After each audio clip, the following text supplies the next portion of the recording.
Chapter 1. In the dark sky, streaks of snow-white lightning cut through the curtain of rain, followed by the sound of thunder. The oppressive atmosphere of summer made it even harder to breathe. Under the curtain of rain, the Prime Minister's mansion of Tokyo was not peaceful tonight. The mournful cries of a baby cut through the night sky. A chaotic sound came from the Prime Minister's mansion. Under the curtain of rain, a man and a woman were surrounded by several guards. Jing Zhan, quickly hand over that evildoer. Under the curtain of rain, a middle-aged man shouted majestically. His magnificent brocade clothes showed the man's prominent identity. He was the owner of this mansion, the Prime Minister of Tokyo, Jing Tingi. Father, this is my child, not an evildoer. The man and woman who were surrounded were both in a sorry state. The man was handsome and resolute. He held the infant in his arms tightly and stared at Jing Tingi unyieldingly. Presumptuous.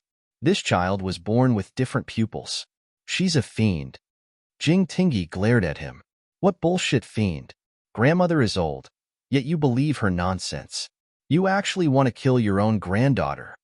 Jing Zhan's entire body trembled, his eyes filled with sorrow. Husband. The woman who was close to Jing Zhan was pale. Her clothes that clung to her body were still stained with fresh blood from giving birth. She was so weak. If you want to take my child's life, father, you have to step over my dead body. Jing Zhan held the infant in his arms tightly. Without hesitation, he waved the long sword in his hand and turned to fight his way out of the encirclement. Jing Tingi chased after him angrily. Only the people in the Prime Minister's mansion knew about this night's chaos. The outside world was not alarmed. After a whole month of fleeing, Jing Zhan took his wife and child all the way west. They escaped the border of Tokyo and fled into the largest forest on the mainland, the Roman Forest. This forest stretched for thousands of miles and crossed dozens of mountains, connecting the frontier fortresses of the four countries together. To the north of the forest was the northern pastoral country, to the south was Nanli country, to the west was Cebu country, and to the east was Tokyo country, where Jing Zhan was. Outside the forest, Jing Zhan was in a sorry state. He stared intently at the woman in front of him and said, Yun, carry the child and hide here. I'll go over there to lure away the pursuers. After a month of fleeing, the originally handsome and resolute man's face was now pale and exhausted. He didn't even care about the stubble on his chin. He was in such a sorry state that he didn't look like a noble at all. Zhan, you must be careful. The woman was dressed in plain clothes. Her eyes were sunken, and her lips were pale. She was no longer as beautiful as she used to be. The baby in her arms had his eyes closed, and his face was pale. His brows were slightly furrowed, and he looked extremely uncomfortable. Wait for me to return. Jing Zhan kissed the woman's forehead deeply and didn't stay any longer. He picked up his long sword and walked out of the forest without looking back. The woman stood up shakily. She carried the baby with one hand and leaned on a log with the other as she walked into the depths of the forest. Suddenly, she heard shouts behind her. The woman was shocked. She looked around and found a cave. She took a deep look at the baby in her arms and placed the baby in the cave. She murmured softly, You must live on well. As the woman spoke, tears streamed down her face. She took off the jade bead around her neck and put it on the baby. Her eyes were filled with pity and reluctance. Hearing the shouts behind her getting closer and closer, she didn't hesitate any longer. She hurriedly took some weeds and leaves to cover the cave entrance. Then, she carried the fur coat with the baby in it and ran away. The shouts behind her got closer and closer, and she was forced to the edge of the cliff. The woman hugged the fur coat tightly, pretending that she still had the baby in her arms. Looking at the guards who surrounded her, the woman said in a tearful voice, Child, mother has let you down? Chapter 2. The figure that jumped down the cliff was resolute and solemn.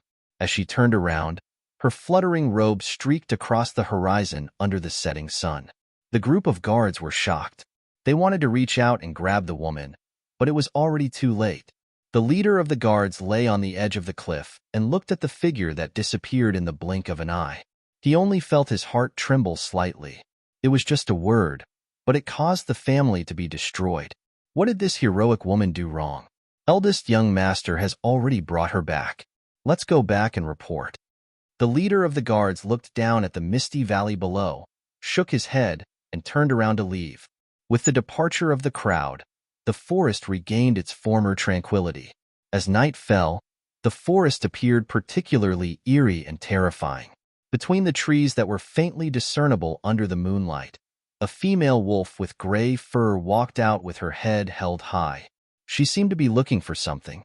After a few paces, she finally found a small cave. Her green eyes were filled with a fierce light. She stared at the sleeping baby in the cave as if she was staring at a meal on a plate. She bared her white fangs and was about to bite down when she suddenly saw the baby open his eyes. The dark green eyes were filled with an enchanting cold light, as if they could see through her soul in an instant. She couldn't help but tremble. Woo! A whimper came from the gray wolf's mouth. She lowered her head in fear. As the baby slowly closed his eyes, the world returned to darkness. Under the moonlight, a huge gray wolf with a baby wrapped in cloth in its mouth could be faintly seen. It disappeared into the darkness. 14 years later, in the dense forest, a vigorous black shadow jumped between the branches. In the distance, a yellow deer was eating grass with its head lowered. Behind the tree trunk, a black shadow slowly stepped out. Using the cover of the shrubs, a green light flashed on the wooden arrow. The ears of the yellow deer moved slightly. It raised its head and looked around with a faint expression of surprise. It looked around but didn't see any living things. The innate sense of danger had just appeared when a wooden arrow pierced through the wind and almost instantly pierced through the neck of the yellow deer. It was a fatal blow. Dinner is settled. A crisp and tender voice rang out as the black figure leaped out from behind the tree. A strange outfit wrapped around the petite figure of the girl. Her black hair was combed into a ponytail, and she held a crude bow in her hand. Her beautiful face was filled with a joyful smile. The girl who stepped out was only about 14 years old. A wolf. The bushes trembled and a gray wolf suddenly jumped out. It pressed down on the yellow deer's corpse with its paw and raised its head to look at the woman who was walking over. There was a black spot between the wolf's eyebrows, and it looked extremely mighty. Silver arrow. I was the one who killed it. If you want to eat, go hunt for it yourself. The woman looked at the gray wolf that called the silver arrow and glared at it fiercely. She waved her hand to chase the wolf away and nimbly pulled out the wooden arrow from the yellow deer's body. Woo! The wolf seemed to understand the woman's words. It whimpered a few times and rubbed against the woman's neck in a fawning manner, causing the woman to laugh out loud. You lazy bastard. Next time I'm not bringing you out. I'm bringing Infeng out. The woman rubbed Infeng's head and threatened him with a smile. Immediately, Infeng couldn't take it anymore. He jumped up and pushed the woman to the ground. His grimacing appearance was extremely frightening, but the woman wasn't afraid at all. Just as she was about to speak, a sharp arrow pierced through the air. The woman narrowed her eyes as a dangerous aura approached. Almost without any hesitation, the woman forcefully pulled Infeng's tall body and rolled to the side, dodging the arrow that was filled with killing intent. Chapter 3. The sharp arrow pierced through the woman's arm and stuck firmly in the soil. The woman looked at the sharp arrow that was half buried in the soil in horror. Who's there? The moment he sat up, Jian's cold eyes stared at the man standing in the distance with a bow. He was dressed in a black robe and still had a bow in his hand. Hiss! Jian jumped in front of the woman. His ears were erect and his breathing was enough to prove that Jian was angry. The man was stunned by the strange scene in front of him. He looked at the gray wolf and then at the woman who pulled out her dagger with a face full of murderous intent. Even with his experience, he was unable to explain the scene in front of him. The surroundings were silent. The two people and the wolf looked at each other for a long time, but no one made a move. For a moment, they were in a deadlock. The woman moved her eyes slightly and squatted down. She touched Jian's wolf head. The man's eyes narrowed when he saw that intimate look. This gray wolf was actually raised by this woman? Master! Another black shadow jumped out and blocked the man's side. He stared at the woman and wolf in front of him with a face full of murderous intent. As the two sides faced each other, A heavy killing intent spread out in all directions. When a signal flare appeared in the sky, the faces of the two tensed men turned solemn. They silently looked at the man and the wolf before quickly flying away. TSK, they left so quickly. The woman slowly exhaled, and her tense nerves finally relaxed. She raised her hand to touch the gray wolf's fur, and a trace of doubt flashed through her eyes. She had lived here for 14 years, and had never seen a living person walk into the depths of the forest. Her name was Jingyu. She had been in this foreign era for 14 years. 14 years ago, she didn't believe in ghosts and gods. However, that accidental death made her understand that there really was such a thing as rebirth. There was also a familiar word called transmigration. As the most secret agent of Z country, she had received the best training to become the country's perfect killing weapon. However, when the country no longer needed this weapon, the only thing they could do was to get rid of her. Fortunately, the country no longer needed her. Jingyu had been abandoned by her parents ever since she was born. She had been selected from the orphanage to be trained as a special agent of Country Z. After 20 years of training and killing, she had lived without any light. She had lived for Country Z and had never truly been herself. For the sake of missions, she had been a beggar, a prostitute, and a lady from a prestigious family. But none of the characters were her own. This was Jingyu's last thought before she died. But Jingyu sighed. She stood up and walked towards the yellow deer. Her expression was calm and emotionless. When she regained consciousness, it was 14 years ago. She was reborn as a baby with the memories of her previous life. She was lying beside a wolf. 14 years had passed since she opened her eyes. She had been drinking wolf milk since she was young and had been with beasts. Silver Arrow, drag him away. Jingyu stood up and tied the yellow deer's head around the gray wolf's neck. She then commanded the gray wolf to move forward. "Oh, whoa!" Silver Arrow cried out in dissatisfaction. It looked at Jingyu and lowered its head in resignation as it dragged the yellow deer forward. Jingyu had left this huge forest for the first time when she was 7 years old. Only then did she realize that she was no longer in the 21st century. This was an era that wasn't recorded in history. Jingyu couldn't understand why this era existed. Surprisingly, Jingyu didn't feel flustered. Instead, she felt an indescribable joy and excitement.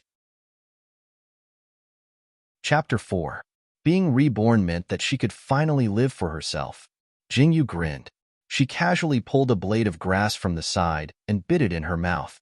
Unexpectedly, she saw a green jade pendant in the grass. Jingyu frowned slightly and raised her hand to pick it up. "What is this?" Jingyu looked at it over and over again, but she couldn't understand it at all. Just in time. "Injian, you're lacking a necklace." Jingyu curved her eyebrows and smiled. She found a straw rope and strung the jade pendant together. She hung it around Injian's neck and said with a smile, "I have the bead and you have the jade pendant. This is good."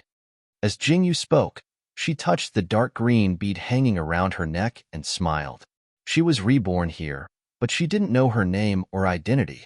The only thing she had was the dark green bead hanging around her neck. Every time Jingyu touched the bead, she felt a sense of peace in her body and mind. Let's go home." Jingyu patted Injian's head and looked at the jade pendant around his neck. It was simply too fitting. At dusk, the orange-red light scattered over the grassland on the hill. Jingyu lay on the grass and looked at the orange-red sky. Her heart was filled with emotions. It was the same sky, but it was a different world. "Injian, it's time to leave the mountain again tomorrow." Jingyu sighed faintly. Her hand gently stroked Injian's smooth fur as she spoke. "Woo!" Injian suddenly jumped up and lay on Jingyu's body. He looked at Jingyu with an aggrieved expression. "Isn't it just a few days? Do you have to be like this?" Jingyu pushed Injian away in disdain and held him in her arms. She stroked his fur and smiled. "You stay here and guard the house. I'll be back soon." In the past, at a certain time, Jingyu would leave the mountain and head to the town to buy things she needed. It was also because of this that she had a good understanding of the country she was in. The first rays of the morning sun rose and shone on the forest. Under the morning mist, a vigorous figure leaped and dashed through the forest. If anyone saw this scene, they would think that some strange beast had appeared in the forest. This was because the figure leaping between the branches was like an agile monkey. Every step she took on a branch had an indescribable explosive force. The figure, who had been flying for a long time, squatted on a branch and rested for a while. Who else could it be but Jingyu's delicate little face? Jingyu was dressed in short black clothes and had a bag on her back. She wiped the sweat on her forehead and narrowed her eyes. She looked in the direction and started running again. This was the depths of the forest, and it would take 1 or 2 days to get out of the forest. It would take 1 or 2 days to get out of the forest, and she would not rest for the entire day. It was precisely because of this that Jingyu disliked it very much. This place didn't even have a basic means of transportation, and it was so far away. However, there was also an advantage. Jingyu had lived in the forest for 14 years and hadn't seen a single living person, except for the 2 mysterious men she saw 2 days ago. "I'm so tired." Jingyu finally jumped down from the tree from sunrise to sunset. She staggered and found that her legs were weak. The strong smell of sweat on her body almost made her faint. Jingyu walked in the forest and looked around. She walked to the back of a huge rock with ease. After walking for a while, she saw the flowing stream. Jingyu's eyes lit up, and she quickly ran to the stream. Chapter 5. I can finally take a bath. Jingyu sighed. She looked around and saw that there was no one around. She then took off her clothes and soaked herself in the water, allowing the water to flow over her skin. Jingyu swam happily in the water until she felt a little cold. She then reluctantly came out of the water. She took out a clean set of clothes from her bag and changed into them. She washed the dirty clothes and hung them on the tree trunk. She thought to herself that she would come back for them when she came back. She then flew up the tree and slept under the moonlight, waiting for the arrival of tomorrow. However, not long after Jingyu fell asleep, she suddenly heard a strange sound coming from below the tree. Jingyu, who was usually a light sleeper, suddenly opened her eyes. She carefully moved her body and bent down to look under the tree. "Mistress, drink some water." With the help of the moonlight, Jingyu saw that there seemed to be 3 people below. Furthermore, there was a faint smell of blood in the air. It seemed that they had suffered serious injuries. "Have you shaken them off?" Another slightly hoarse voice sounded, as if he was very tired. "We have shaken them off. This place is very secluded." A man helped another person to sit down while another man patrolled the surroundings. Jingyu, who was sitting on the tree, saw the man patrolling and her heart trembled. She thought to herself, "Please don't see her clothes." At this moment, Jingyu was so regretful that her intestines turned green. Why didn't she hang her clothes higher for no reason? "This is great, isn't it? Mistress, look, there are people's clothes here." Just as Jingyu was feeling vexed, the patrolling man indeed saw Jingyu's clothes hanging to the side. Could it be that someone left them here during the day? No, that person is still here.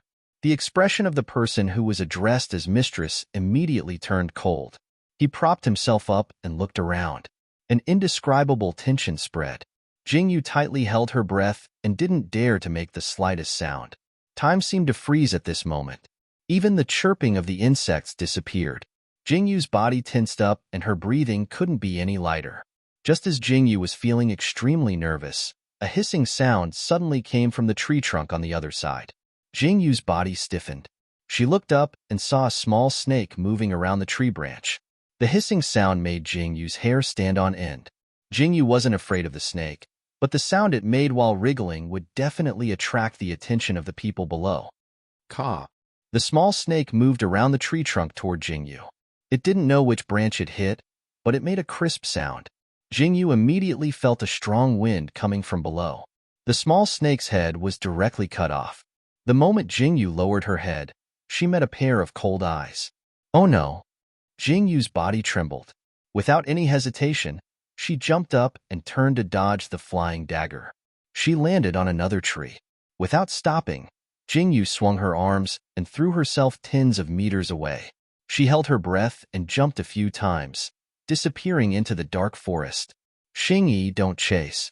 One of the men wanted to chase after Jingyu, but he was stopped by the man leaning against the tree trunk. "Mistress, what if it's the second prince's men?" The man called Xingyi frowned and turned around to ask. It's not. The man didn't say much. He just closed his eyes and leaned against the tree trunk to rest. His slightly furrowed brows seemed to be very uncomfortable. Chapter 6. Jingyu leaped for a long time without stopping to rest. After making sure that no one was chasing after her, she landed on a tree and patted her chest while panting. She was really scared to death. Who were those people? Why did they have such frightening eyes? Even with Jingyu's mental fortitude, she still felt a lingering fear when she thought about it. Cold and emotionless, without any warmth. Looking at you was like looking at a dead person. How could a normal person have eyes like that? As Jingyu thought about it, she shook her body violently and wiped the cold sweat off her forehead. She couldn't help but sigh in her heart. Why was she so pitiful? She was abandoned in the forest and had to run for her life. The outside world was really too chaotic. It was better to buy some things and hide in the forest, safe and at ease. Jingyu thought about it and immediately let out a sigh of relief. She rested for a while and jumped down from the tree to look around. She found a dry spot to sit down and closed her eyes. After running for an entire day, why didn't they let her rest? When Jingyu opened her eyes again, it was already the morning of the next day.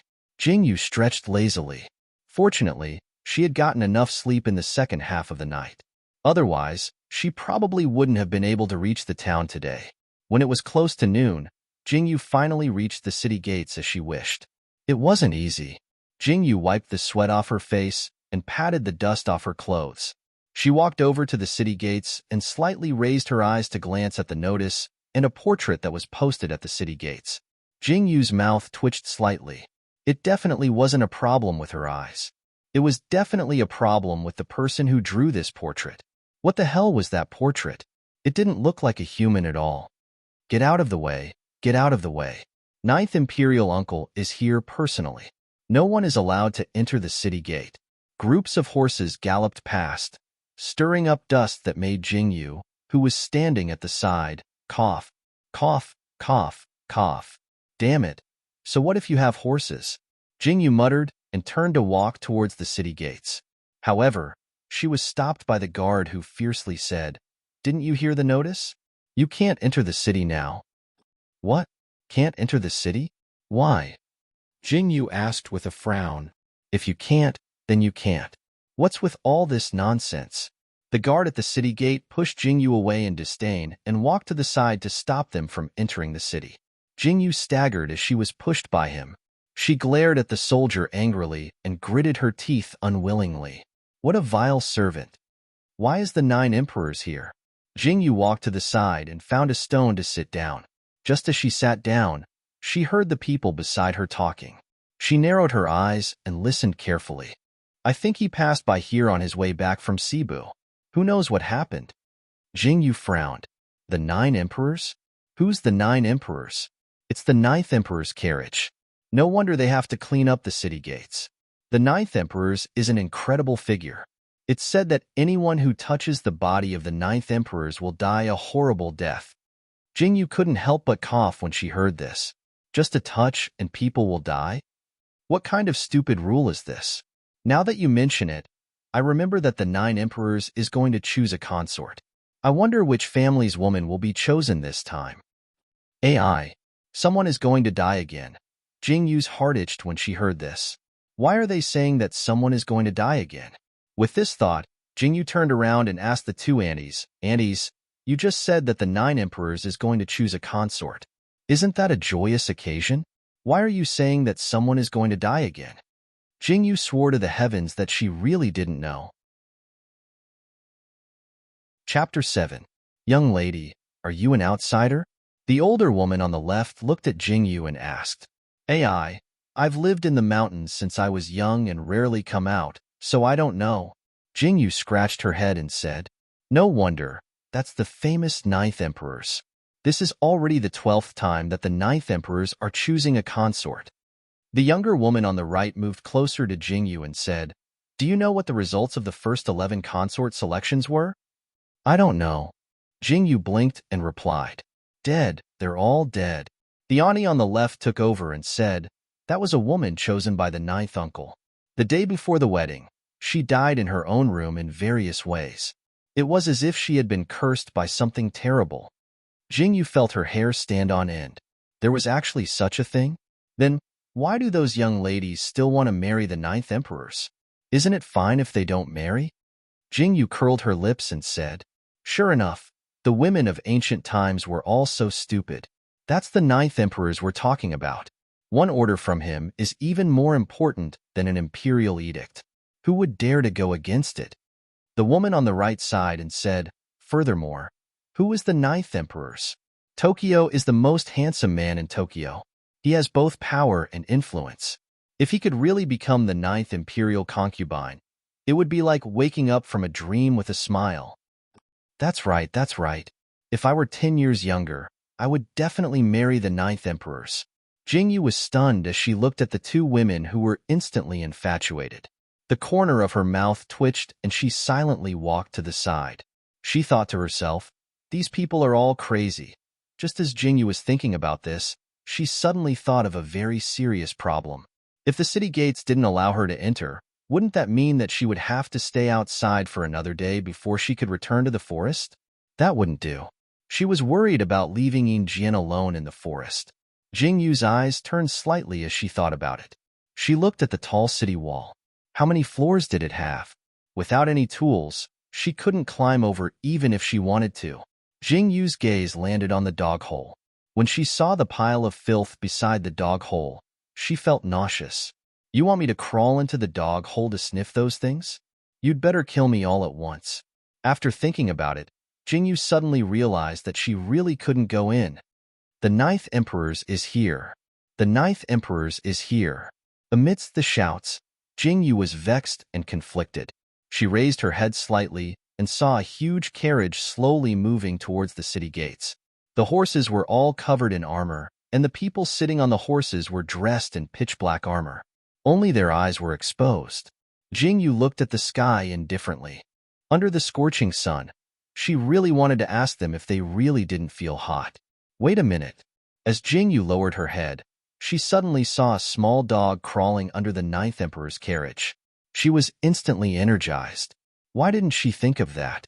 The ninth emperor's carriage moved forward at the speed of a tortoise.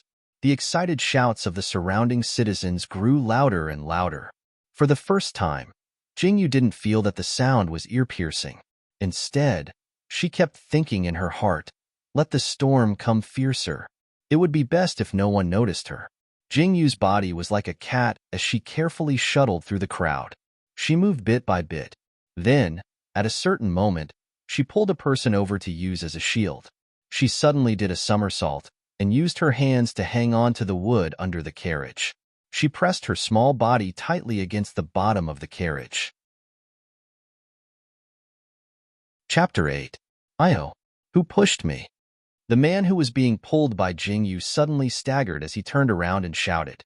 However, the only response he received was an even louder shout. No one noticed the person who had silently rolled under the carriage. "Welcome, ninth emperors, into the city." When the carriage reached the city gates, all the soldiers knelt down and shouted in unison. Jingyu was slightly startled. She didn't know why, but a strange feeling arose in her heart. Why did she feel like someone was watching her? Jingyu frowned. She lowered her breathing and silently prayed for them to enter the city quickly. To enter the city quickly. The ninth emperor's carriage came to a halt. Jingyu's heart jumped. Why did it stop? Could it be that she was discovered? Jingyu's palms were slightly sweaty. She couldn't hold on to the carriage anymore.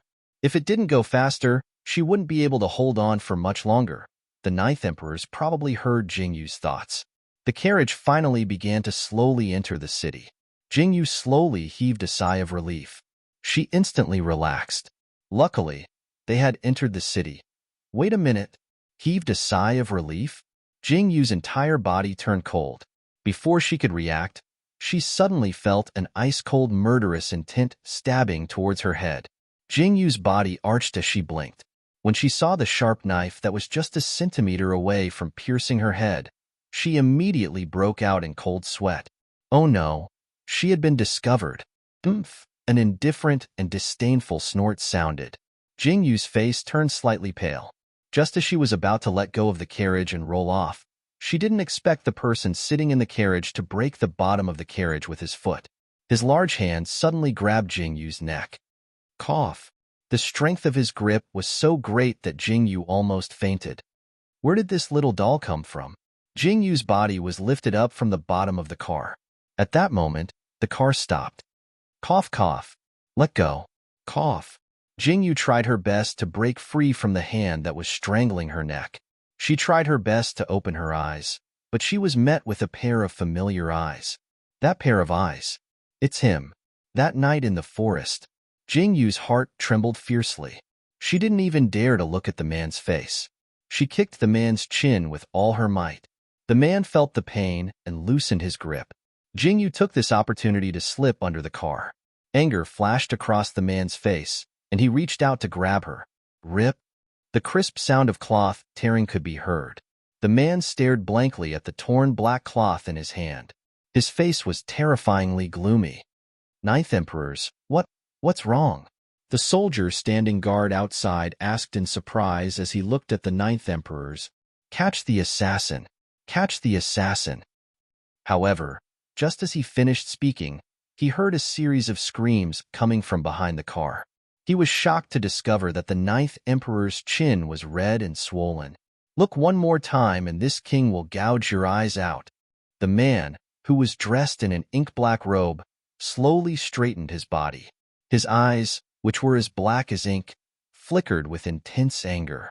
His finely sculpted facial features emitted a cold and unbridled temperature. His sword-like eyebrows, which reached his temples, were tightly knitted together.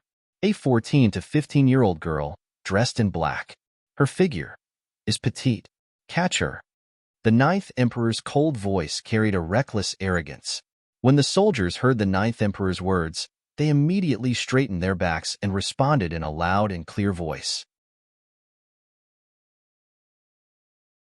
Chapter 9. Suddenly, the entire city fell into an uproar. Everyone knew that the Ninth Emperor's was capturing a woman. As for why, no one knew. They couldn't help but guess if the Ninth Emperor's wanted to make this woman his concubine. Jingyu was so regretful that her intestines turned green. She silently covered the exposed skin on her shoulder that had been torn open. Did she have to go to this extent? All she did was hitch a ride. Look at the pinch. It was already purple. Jingyu silently squatted in a corner of the street and wiped her tears. She felt so wronged. She didn't do anything, but she actually became a wanted criminal. It was all because of that damned man. Crazy. Jingyu tried her best to suppress the anger in her heart. She looked around to make sure that no one was around before carefully poking her head out. Just as she was about to run to the other side of the street, she suddenly heard a series of hurried footsteps behind her. She heard a loud shout, "Here. Mommy, miss. Run." This was probably the only thought in Jingyu's mind. She didn't stop at all and leaped onto the roof. She took a light step and looked at the roof that was full of rubble. Suddenly, a thought appeared in her mind. Will it collapse if I step on it? It's on the roof. Go up. The sound of the pursuit behind her was deafening. Jingyu's body trembled. Regardless of whether it will collapse or not, I'll step on it first. Jingyu used all her strength to step onto the roof. She originally thought that it would collapse, but she didn't expect that there would be no movement at all. She instantly relaxed a little and boldly ran and jumped on the roof. The soldiers below were stunned. The assassin seems to be running towards the residence of the Ninth Emperors. Are we still chasing? Chase your head. Let's call it a day. Jingyu was completely unaware that she was running towards death with a face full of joy. She turned her head slightly and didn't see the soldiers chasing after her. She thought that she had shaken them off. She secretly rejoiced. This lady can also leap onto roofs and vault over walls. Jingyu stopped on top of a roof and panted slightly.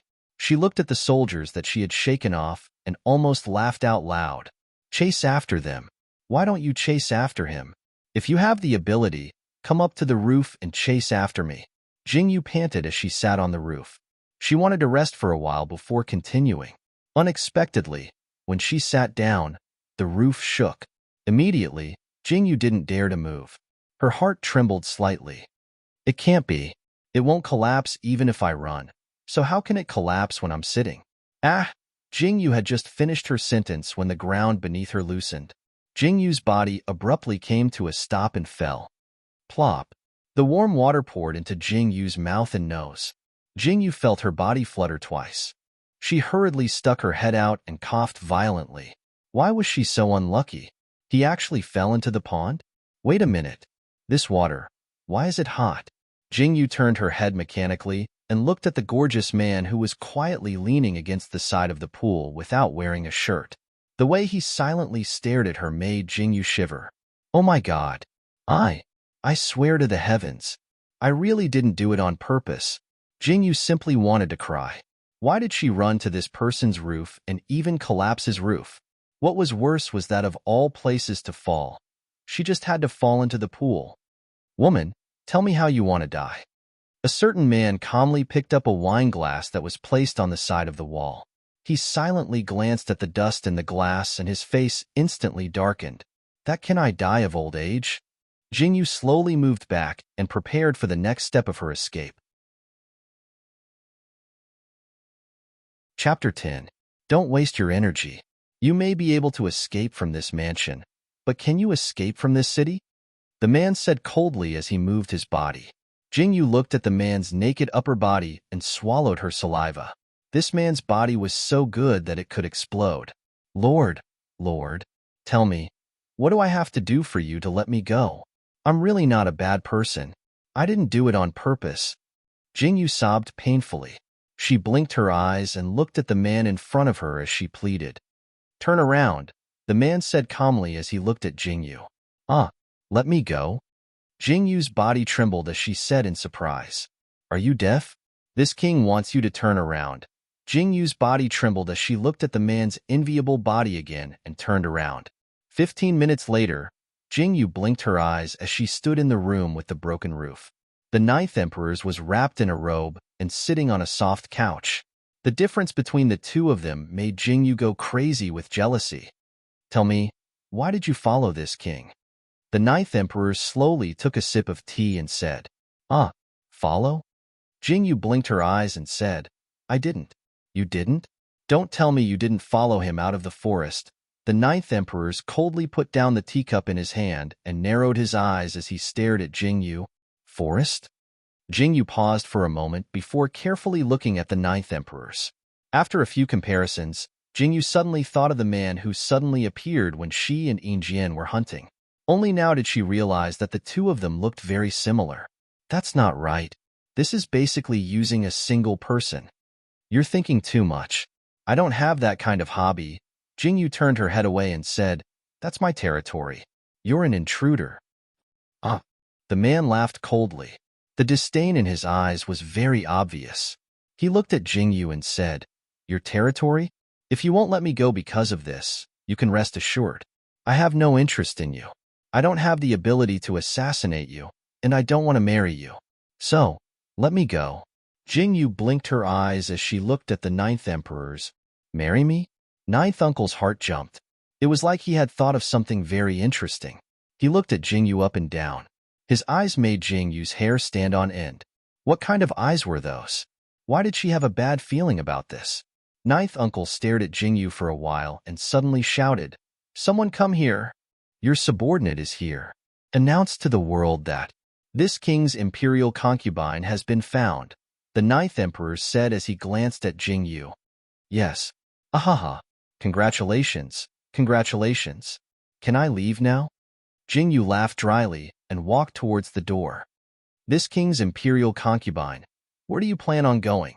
The ninth emperor poured himself a cup of tea and called out to Jingyu, who was about to run away. Jingyu froze in her tracks and turned to look at the ninth emperor in a daze.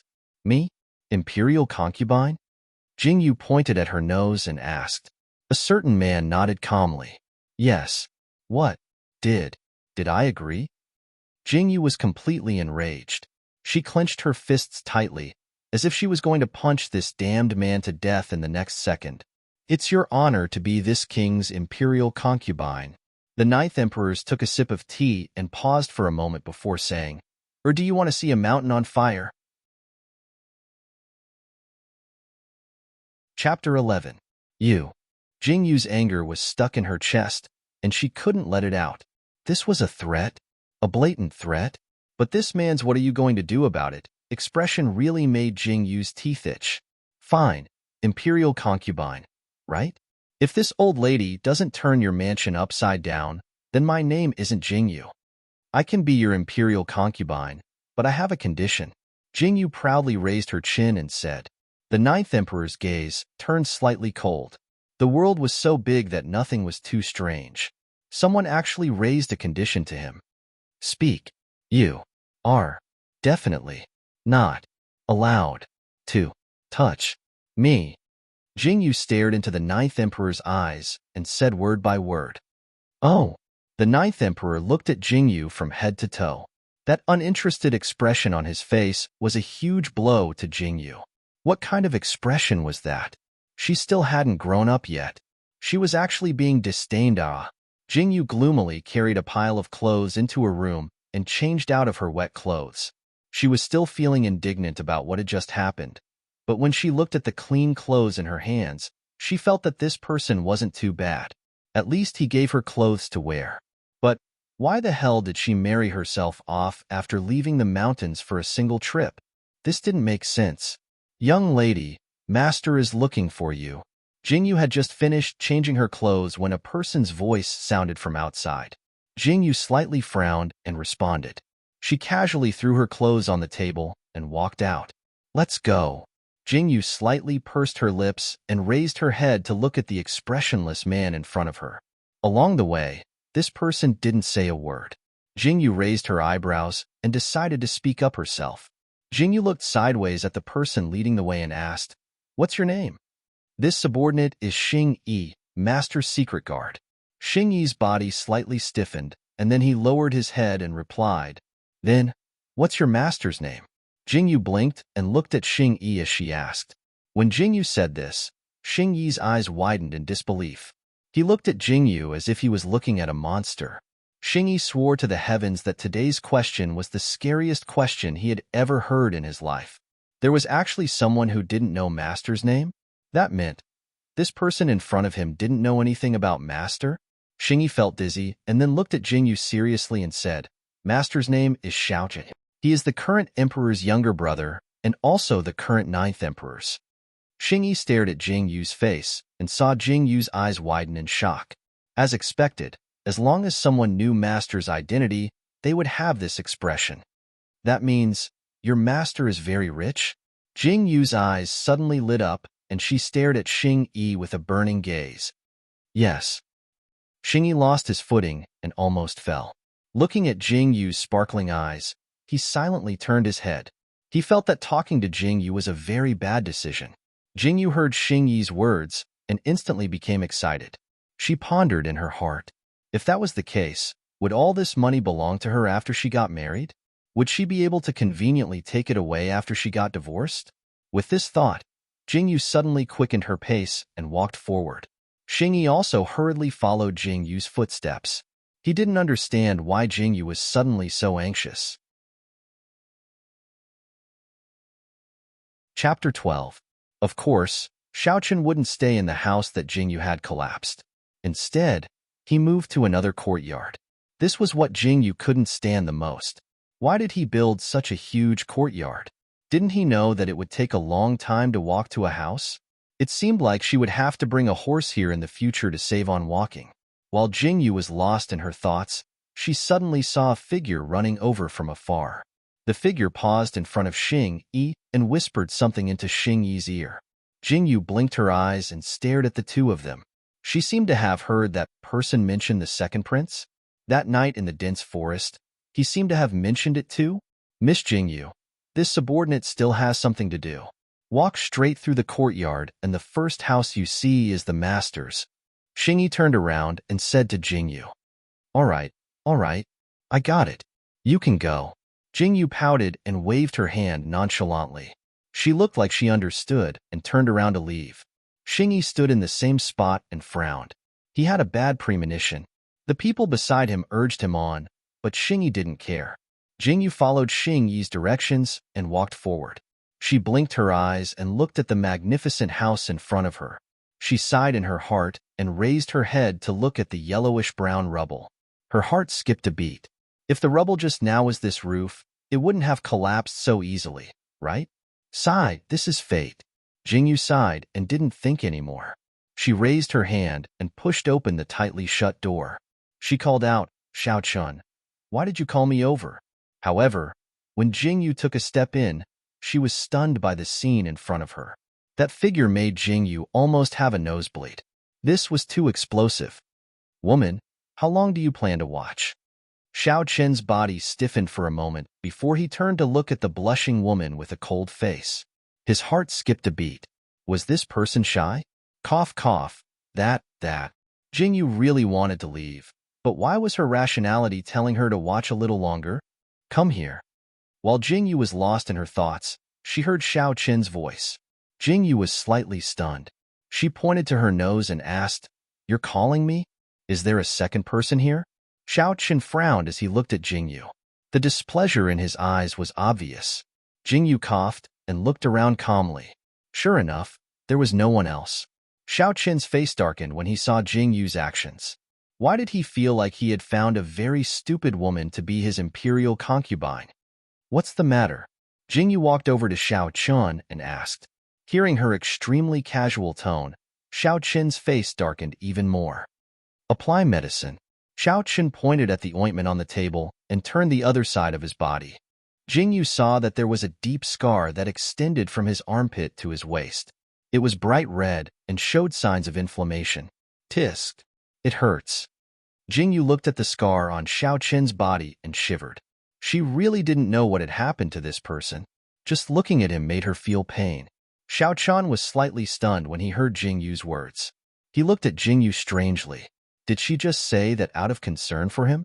Don't move around. Jingyu raised her head and casually instructed him.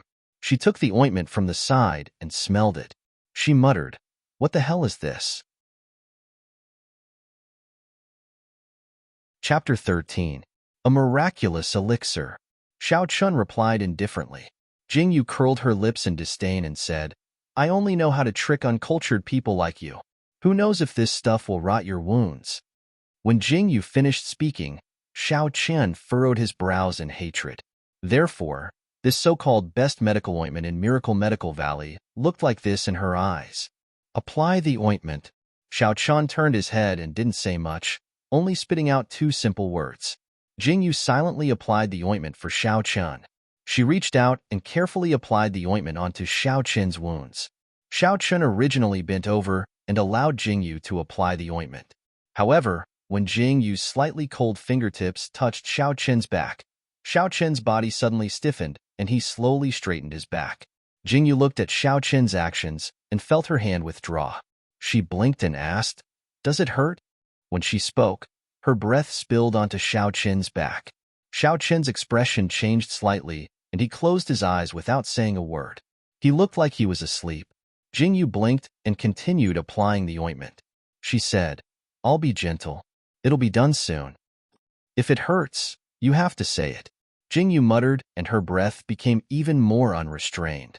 Xiao Chen furrowed his brows. Shut up. Xiao Chen's voice was slightly hoarse as he spat out these two words. Jingyu pouted and didn't say anything else. She sighed in her heart. This old master is really hard to please. Are all rich people like this? Jingyu finally stopped talking. Xiao Chen also let out a small sigh of relief. However, that slightly cold touch made Xiao Chen's body stiffen even more.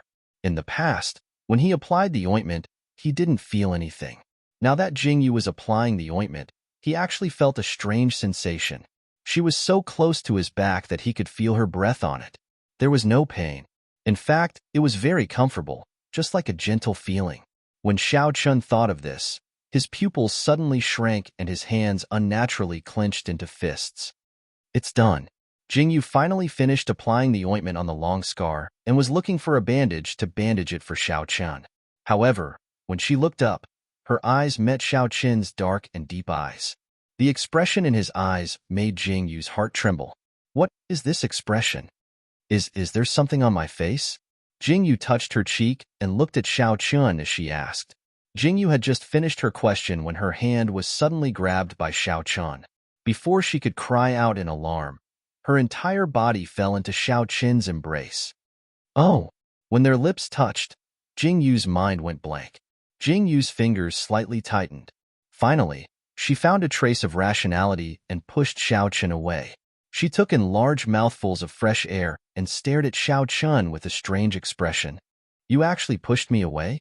Xiao Qin's eyes were filled with anger. He was actually rejected? Are you crazy?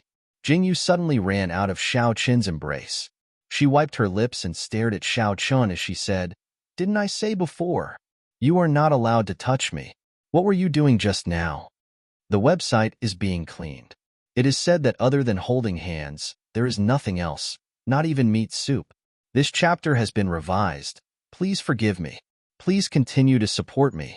The website is being cleaned.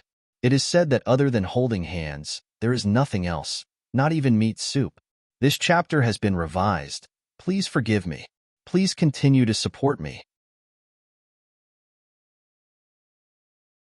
Chapter 14. Kiss You. Xiao Qin propped up his chin and narrowed his eyes as he looked at the woman whose cheeks were flushed with anger. His eyes suddenly flashed with a hint of interest. It seemed quite interesting to have such a woman by his side and tease her from time to time. You. Jingyu's face was flushed red. It was unknown whether it was due to anger or embarrassment. In the end, she waved her hand and quickly walked out of the room. She originally wanted to leave just like that, but suddenly, she seemed to have thought of something and turned around to return. Hey, Xiao Qin, I want to make a trip back to the forest. Jingyu stood at the door and didn't enter. She looked at Xiao Qin, who was lying on the soft couch and casually wearing a coat, and slightly frowned as she spoke. Xiao Qin narrowed his eyes and indifferently replied, as if he didn't care at all about what Jingyu was saying. What a straightforward reply. Aren't you afraid that I'll run away? Jingyu pouted as she spoke. If you want to see a big fire burn down the mountain, then go ahead and run. Xiao Qin didn't even open his eyes. When his indifferent words traveled over, Jingyu's face immediately turned green with anger. Was this the only trick that this man knew? I'll be back in 3 days, Jingyu said as she turned to leave. This time, Xiao Qin opened his eyes and looked at Jingyu's departing figure. He frowned and loudly said, 2 days. Have Xing'er go with you. Jingyu helplessly replied. She knew that things wouldn't go as she wished. Jingyu changed into a clean set of clothes and walked out of this so-called large residence.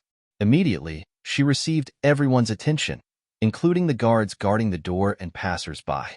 Their scorching gazes were practically burning a hole in Jingyu's body. PSK, why are these people looking at me like that? Jingyu shook her body violently and slowed down her pace slightly.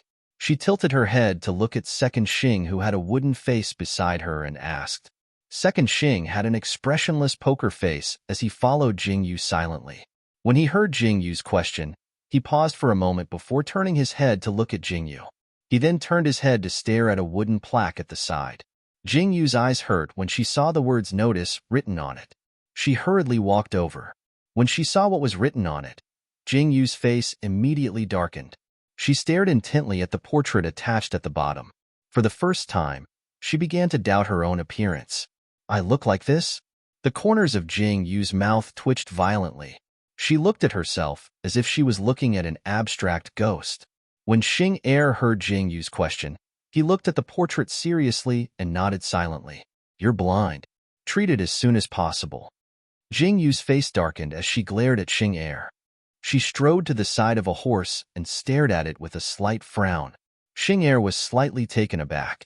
He raised his hand and waved it in front of his eyes as he said quietly, I can see. I'm not blind. Jingyu turned her head and saw Xing'er's actions. She immediately laughed out loud. She looked at Xing'er with a bright smile, causing Xing'er's cheeks to turn slightly red. He looked away, not daring to look at Jingyu. Hey, I don't want to ride this horse. Why is it such a small horse? Jingyu shouted at Xing'er. This was arranged by Master, Xing'er said as he turned to look at the small horse that Master had chosen for Jingyu. Does this man really think of me as a child? Jingyu's face darkened when she heard this. She looked around and coincidentally saw a black horse being pulled into the residence by a guard. Her eyes instantly lit up as she raised her hand and said loudly, "I want that horse." Chapter 15. Xing Er followed Jing Yu's gaze and was stunned. Just as he was about to speak, he saw that Jing Yu had already strode to the side of the horse. She raised her hand and took the reins from the guard's hands. Her clean movement of mounting the horse made Xing Er's eyes light up. Huh. The moment Jing Yu mounted the horse, the black horse began to struggle violently. Its eyes shone with a fierce light, as if it wanted to throw Jing Yu off. Oh no. Xing Er's expression changed slightly. This was a wild horse. Other than the master who had tamed it, no one dared to ride it. Xing Er was about to step forward to help Jing Yu pull the black horse, but he didn't expect to see anger flash across Jing Yu's face. She pulled the reins forcefully and leaned over to the horse's ear and coldly spat out 2 words. Quiet. Xing Er's heart trembled. He thought that the horse would flip Jing Yu to the ground in the next second. This was a horse. How could it understand human language? However, what happened next made second interrogation officer look at each other in astonishment. That dark horse actually quieted down eerily after hearing Jing Yu's name. The way it lowered its head and paced back and forth on the spot seemed to be somewhat uneasy and fearful. The guard at the side was so scared that his face turned pale. He thought that he would see a tragedy, but he didn't expect this outcome.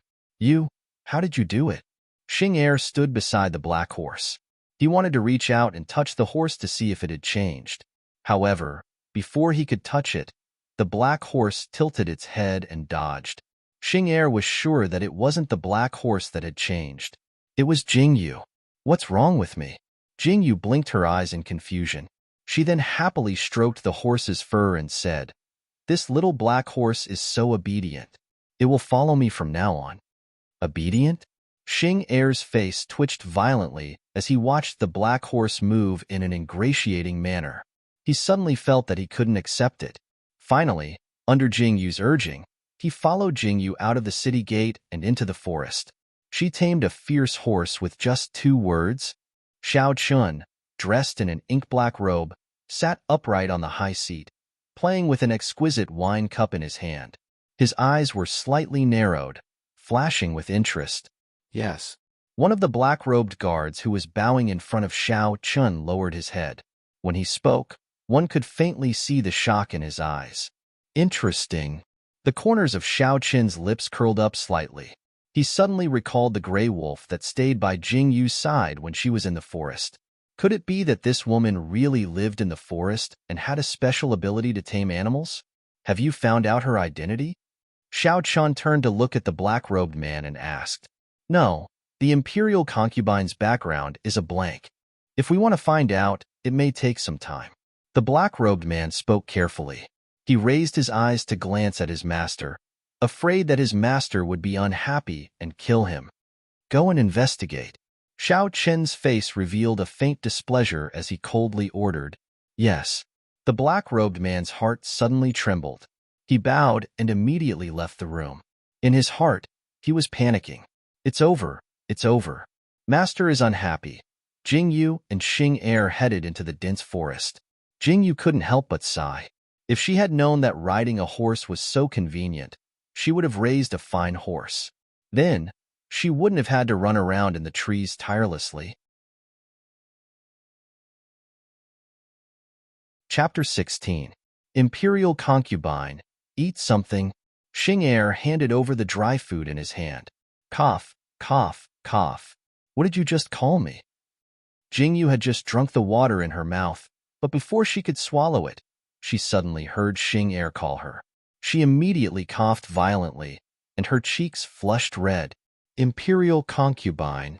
Xing Er called her again. Stop, stop, stop. Jing Yu blushed when Xing Er called her Imperial Concubine. She hurriedly stopped Xing Er's words. She stared seriously at Xing Er and said, My name is Jing Yu, not Imperial Concubine. Your Imperial uncle and I aren't married yet.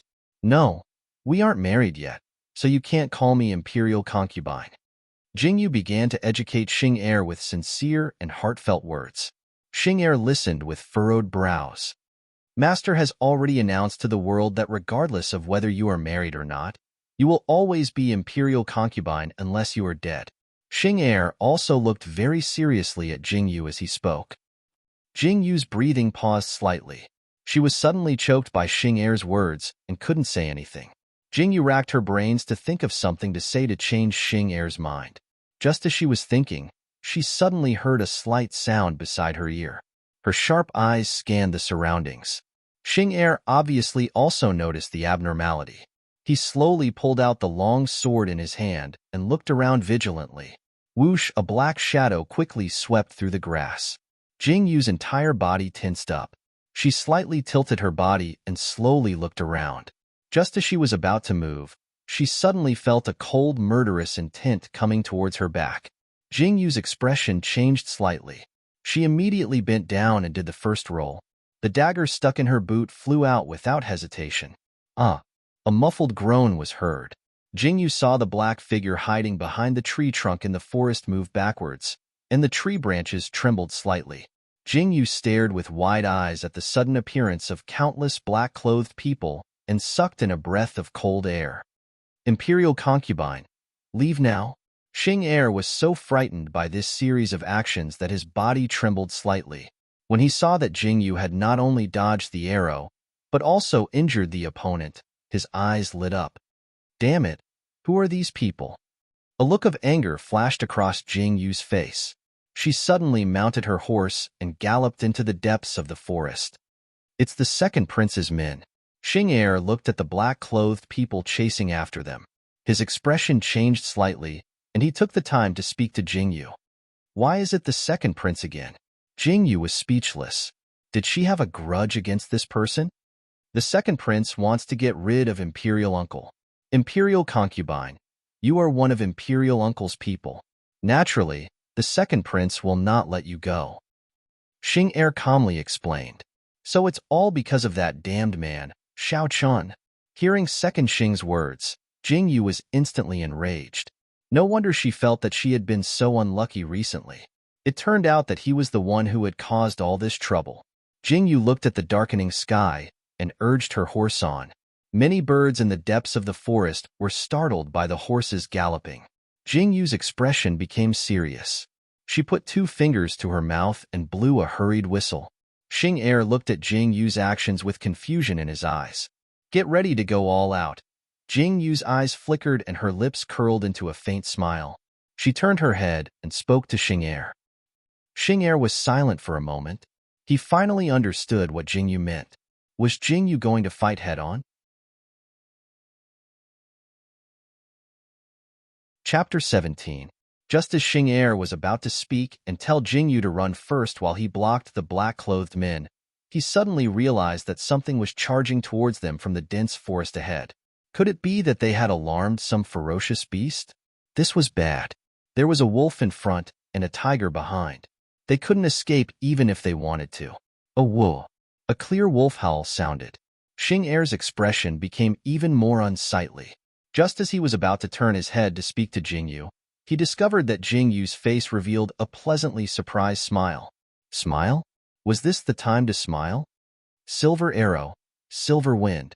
Jingyu shouted loudly and suddenly reined in her horse. Xing'er saw Jingyu's actions and immediately reined in his horse as well. Imperial concubine? Xing'er suddenly felt that his brain wasn't enough. Why didn't the 2 wolves that had charged out look like they were going to bite them? Go, bite those people to death. Jingyu turned her horse around and pointed at the black-clothed men who were rapidly approaching. Oh, the 2 wolves responded cheerfully and actually charged out.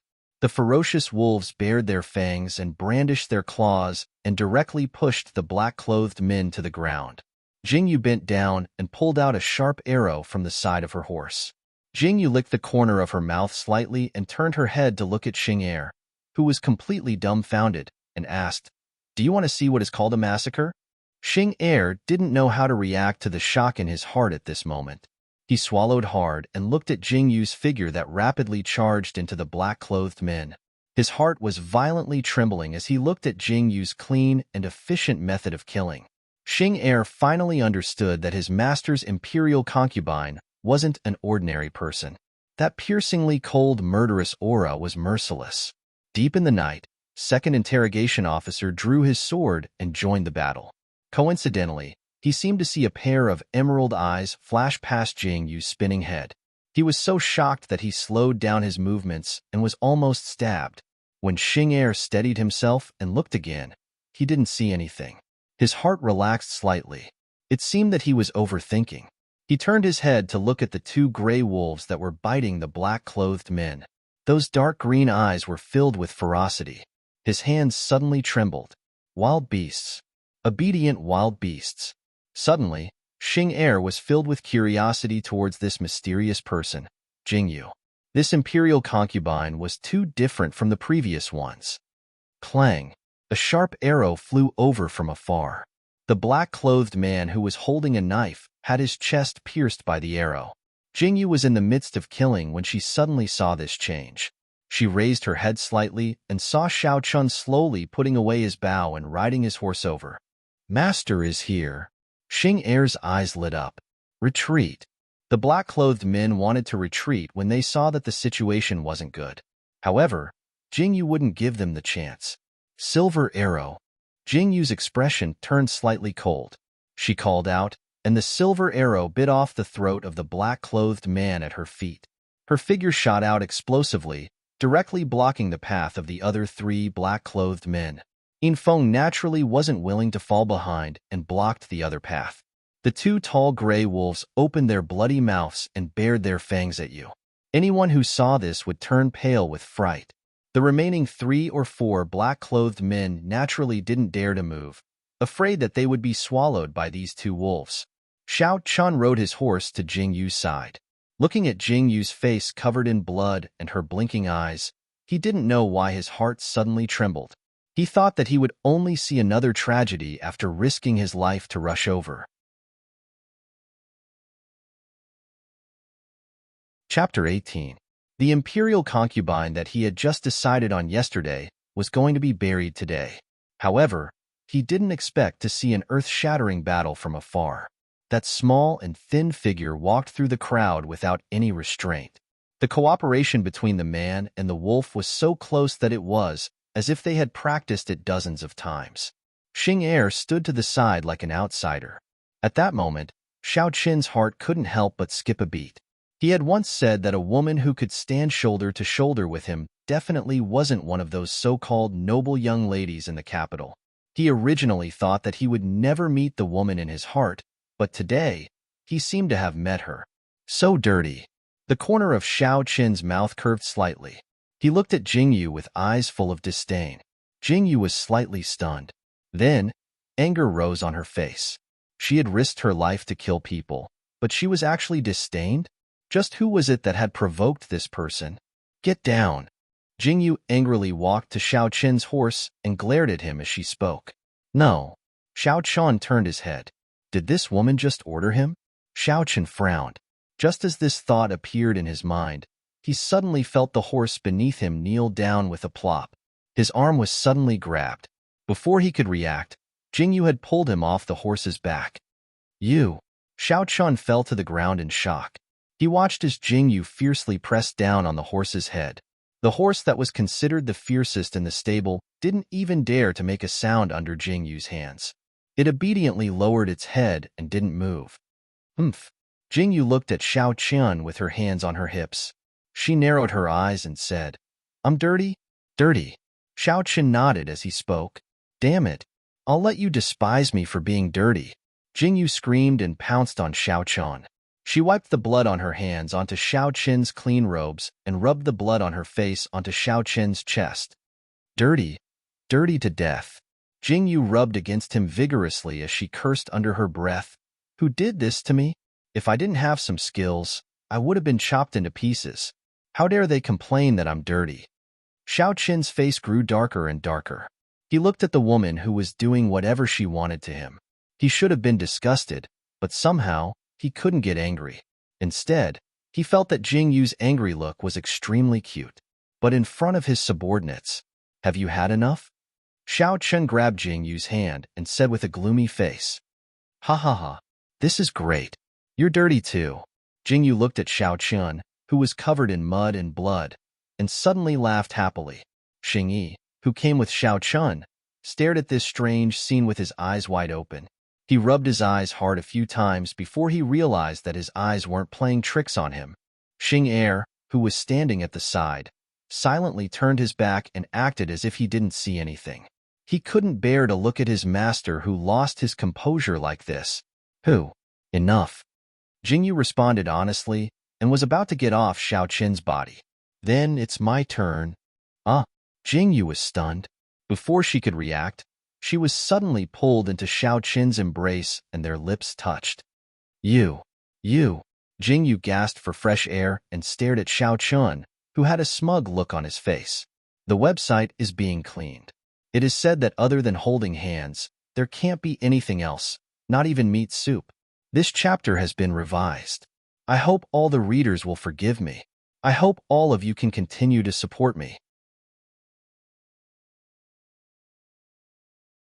Chapter 19. If you move again, I'll continue to kiss you. Xiao Chun abruptly dodged and held onto Jingyu's head as he spoke with narrowed eyes. You're too much of a bully.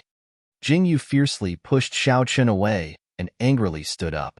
She shouted, Injian, Feng, let's go. Stop. Xiao Chun stood up and looked at Jingyu as he said, Where are you going? To take a bath. Aren't you dirty? Jingyu angrily glared at Xiao Chun and left with the two gray wolves. After a while, Jingyu's threatening voice rang out, Whoever dares to peek, I'll bite him to death. Xing and Xing fiercely trembled as they silently looked at Xiao Qin's dark face. They suddenly felt that they should run away at this time. If they were to provoke their master, they would have to bear the consequences. Which one of you is willing to speak? Xiao Qin looked at the four black-clothed men who had been knocked down by Xing. His expression had already returned to indifference as he frowned slightly and asked the four men. The four of them were slightly dazed as if they had just recovered from what they had just seen. They twisted their bodies and wanted to speak. Xiao Chun slightly tilted his head and looked at Xing, indicating that he should release their acupoints. Xing stepped forward and released the acupoints of one of them. What do you want to say? Xiao Chen indifferently looked at the black-clothed man and asked, I'll tell you the ambush location that the second prince has arranged.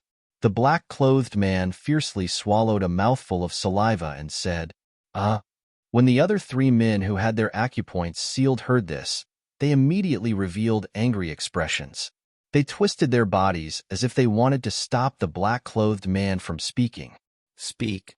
Xiao Chen's expression didn't even change as he lightly spat out a single word. The black-clothed man didn't care about his partner's attempts to stop him as he recounted everything in detail. From time to time, he would look at Xiao Chen's expression, but he couldn't find any clues. That's all? Xiao Chen turned his head and asked indifferently after listening to him. No more. The man in black trembled and looked at Xiao Chen in fear. Xingyi, kill them all. Xiao Chun indifferently turned around and left. The words he spat out were cold without a trace of warmth. The black-clothed man was slightly stunned. It seemed that he hadn't reacted to the fact that Xiao Chun wanted to kill him. The black-clothed man opened his mouth and was about to ask when he suddenly felt a chill on his neck. The black-clothed man struggled to speak, but he found that he couldn't speak at all. The life in his eyes was disappearing, and finally, he slowly fell to the ground. Xingyi cleanly killed all the black-clothed men. He wiped the blood off the sharp arrow and cupped his hands towards Xiao Chun. Master, what should we do now? Since the second prince has prepared such a grand welcoming ceremony, we naturally can't not participate. Xiao Chun stood with his hands behind his back. His eyes flashed with a strong murderous intent. Xingyi's expression turned serious as he respectfully acknowledged. He knew that something big was about to happen. Aya, so comfortable. Jingyu yawned as she used a piece of cloth to wipe her hair. She blinked as she walked towards Xiao Chun. She glanced sideways at the black-clothed man who had been killed in one strike and raised her eyebrows slightly. I thought I would see a tragedy. A tragedy? Xiao Chun frowned as he looked at Jingyu's wet hair. I'm talking nonsense. Jingyu patted her head as she looked up at Xiao Chun and asked, Where are we sleeping tonight? Chapter 20. Here, Xiao Chun said as he looked at the ground beneath his feet. In the dense forest, Jingyu was lying on a dry haystack with her clothes on. Beside her, the two gray wolves, Yin Jian and Yin Feng, were lying down. They narrowed their green eyes and scanned the surroundings. Under a tree trunk not far from where Jingyu was lying, Xiao Chun was staring at Jingyu's back with a gloomy face. Jingyu closed her eyes and swallowed her saliva. Wasn't it just a good place to sleep? Why did he stare at her the entire night? That scorching gaze seemed to want to burn a hole in Jingyu's back. Xiao Chun, have you seen enough? Jingyu finally couldn't take it anymore. She opened her eyes and sat up, glaring at Xiao Chun as she spoke. Get those two wolves away. Xiao Chun narrowed his eyes as he looked at the two wolves that had raised their heads because of Jingyu's actions. His eyes were filled with a cold light. Jingyu frowned as she looked at Xiao Chun. She reached out to pat Yin Jian's head and said, "For my personal safety, I have to let Yin Jian guard me. Who knows if you'll do anything to me while I'm asleep?" "This king isn't interested in you," Xiao Chun said with a cold smile. "Is that so?" Jingyu blinked her eyes and looked at Xiao Chun with disdain. "I don't know who it was that repeatedly kissed me and said he wasn't interested. Seems like you remember it well?" Xiao Chun's eyes were filled with a smile as he slowly stood up and walked towards Jingyu. Hey, what are you trying to do? Be careful or I'll let Yin Jian bite you." Jingyu looked at Xiao Chun's approaching body and immediately hid behind Yin Feng like a bird startled by the twang of a bough. She looked at Xiao Chun and spoke fiercely. "You can try and see if it bites me first, or if I kill it first." Xiao Chun narrowed his sharp eyes and coldly glanced at Yin Jian. When he met Yin Jian's sharp eyes, his imposing manner did not lose in the slightest. Yin Jian whimpered and took a small step back, his eyes faintly flashing with fear. "Silver Arrow, can you be a little more promising?" Jingyu looked at Yin Jian's weak cat appearance and immediately cursed him with a face full of tears. Yin Jian felt wronged. How is it that it's useless? Wasn't Master the one who taught it? If you can't win, then run. Have you decided? Xiao Chun stooped down and stared at Jingyu's petite figure with an indifferent expression. He silently took another step forward. Before Jingyu could say anything, she saw Yin Jian shudder all over and actually scuttle to the side of a tree trunk, staring at Jingyu with a pair of aggrieved eyes. "I was careless in making friends." Jingyu was slightly stunned. Before she could stand up, she was pressed down on the haystack by a huge figure. Jingyu pushed against Xiao Chun's chest with both hands, pushing away Xiao Chun's body with difficulty. She stared at Xiao Chun with a pair of bright eyes, looking as if she was about to cry. Why did she feel like she was being targeted by a wolf? And a big pervert at that. "Big uncle, what are you trying to do?" Jingyu looked at Xiao Chun with an aggrieved expression. She really did not know what was going on. She had only wanted to borrow a carriage to enter the city. How did she end up provoking such a huge and unparalleled trouble? "What do you think I'm trying to do?" Xiao Chun looked at Jingyu's glaring eyes, and a trace of a smile appeared in his eyes. "As long as you don't want to kill me, anything can be discussed." As soon as Jingyu said this, she suddenly wanted to slap herself a few times. Damn, what nonsense am I spouting? It's over. It's over. My illustrious reputation will be ruined here. Chapter 21. Xiao Chun, you bastard. Jingyu was really mad. Did this man really think that she was easy to bully? Punishment. Xiao Chun ignored Jingyu's angry expression as she covered her mouth. He slowly stood up and appeared to be in a very good mood. When Xingyi and Xing'er came back from picking some wild fruits, they saw this scene and were slightly stunned. Then, they calmly walked over and placed the fruits on a large rock. Jingyu angrily walked over and unceremoniously picked one up and began to eat. "What are you doing in the forest?" Xiao Chun looked at Jingyu and didn't stop her. He also picked up a fruit and began to eat as he asked. "Of course, I'm taking my Yin Jian and Yin Feng with me." Jingyu rolled her eyes and bit down hard on the fruit in her mouth. "You want to take those two out of the mountain?" Xiao Chun was clearly stunned. He tilted his head and looked at Yin Jian and Yin Feng, who were lazily licking their claws. His brows slightly furrowed. "Yes, can I?" Jingyu blinked her eyes and looked at Xiao Chun as she asked. "Sure." Xiao Chen silently turned around, and a faint smile appeared at the corner of his mouth. He suddenly wanted to know what kind of grand occasion he would cause when he entered the capital. Such an interesting woman was his imperial concubine. His days in the imperial city wouldn't be boring.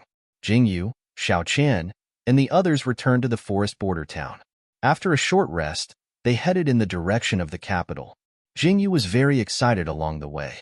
She had stayed in the mountains for 14 years and had never gone further than this border town. Jingyu had only seen what the ancient imperial city looked like on television. Going there in person still brought a lot of excitement. Master, we've found news of the imperial concubine. Xing'er knelt in front of Xiao Chen and bowed slightly. Speak. Xiao Chen stood beside the carriage and slightly raised his eyes to look at Jingyu, who was happily playing with the two gray wolves on the grass. His eyes flashed with a strange light. I'm sure it's not the second prince's people. Xing'er followed Xiao Chen's gaze and lowered his eyes slightly. According to the investigation of the guards, the imperial concubine began to appear in the forest of the border town when she was 7 years old. She made a living by selling animal hides. Where did she come from? Xiao Chen's eyes flashed slightly as he asked. As the imperial concubine said, the forest was her home. She had no father or mother and lived with the wolves. All of her birth parents are unknown. As Xing'er spoke, there was still a faint look of surprise in his eyes. He couldn't understand why Jingyu's life was like this.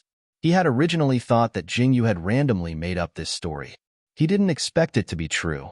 When he was investigating, he had asked an old man who had once gone into the mountains to hunt. He had said that there was a female mountain goddess living in the forest and that the wolves and wild beasts were her left and right arms. What the old man had said was probably what Jingyu had looked like when she was young. Xiao Chen, are we leaving? Jingyu was probably tired from playing. She was panting slightly as she sat on the ground. Her curved eyebrows and smiling eyes were like a moving picture scroll.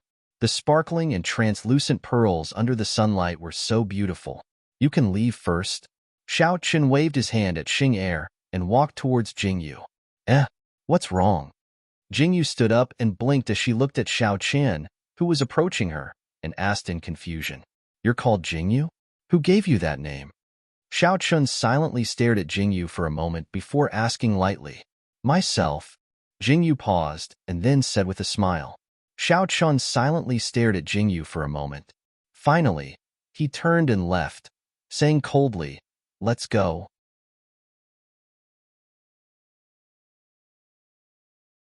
Chapter 22. Jingyu stood rooted to the ground, the smile on her face fading away as a strange feeling flashed through her heart. She thought that Xiao Chen wouldn't care about her background, but she didn't expect him to start suspecting her. If she guessed correctly, Xiao Chen must be secretly investigating her. Woo! Jin rubbed against Jingyu's feet and looked up at Jingyu, his beautiful wolf eyes flashing with affection. Aya, you guys are the best. Jingyu looked at Jin and immediately squatted down. She hugged Jin and Feng and rubbed their heads against her, hiding the strange look in her eyes. Some things would be found out sooner or later. It took a whole month to travel from the forest to the Tokyo Imperial City, and there were so many ambushes along the way that Jingyu was already numb to it. Xiao Chen, how many people have you offended to encounter so many assassination attempts? This was the nth time that Jingyu complained about Xiao Chen. She lay lazily in the carriage and looked at Xiao Chen's indifferent face. What? Are you scared? Xiao Chen didn't even look up and said indifferently, They're not here to kill me. What am I scared of? Jingyu said indifferently as she rolled her eyes. It seems that you still don't have the awareness of being the 9th imperial concubine. Xiao Chen raised his head this time, put down the book in his hand, and looked indifferently at Jingyu. Jingyu looked up and saw Xiao Chen's gaze, and her hair stood on end. Every time Xiao Chen showed this kind of expression, something bad was definitely going to happen. Jingyu suddenly trembled and wanted to run away. Master! It was obvious that Jingyu couldn't outrun Xiao Chen. She had just moved when Xiao Chen grabbed the wine cup and pulled it back to his side. The hand that was holding onto Jingyu's waist slid up and down dishonestly, causing Jingyu to tremble all over. Her neck stiffened and she didn't dare to move. Master! His Majesty has ordered the second prince to receive Imperial Uncle's palanquin in front of the Imperial City. Just as Jingyu was about to face death with equanimity, Xingyi's voice rang out outside the carriage. Xiao Qin's expression suddenly changed, and he slowly let go of Jingyu. His aura suddenly became cold and deep. His black eyes seemed to be brewing a strange storm. Jingyu's body silently shrank into the corner of the carriage. Sob, sob, sob. So scary. Jingyu tried her best to minimize her presence. A strange look flashed across her slightly lowered eyes.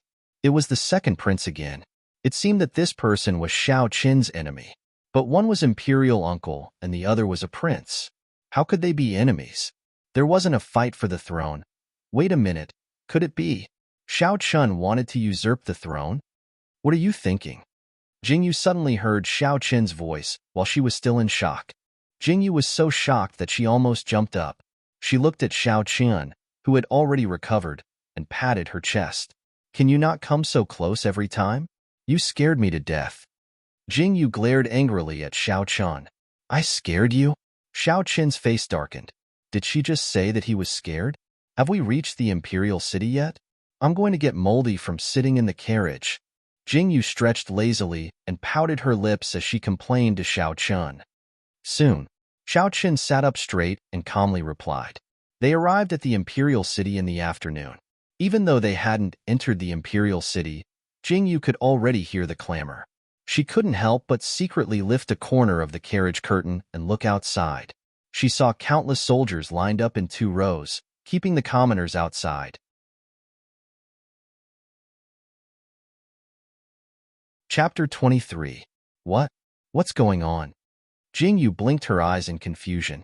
This was the first time she had seen such a grand spectacle. Jingyu turned her head to ask Xiao Qin, but she realized that Xiao Qin was sitting up straight. That dignified look made Jingyu's heart tremble slightly.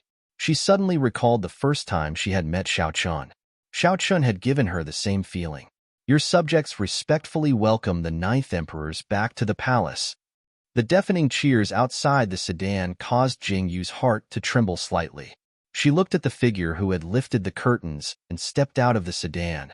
A strange feeling suddenly flashed across her heart. That tall figure stood proudly in the middle of the crowd with a domineering aura.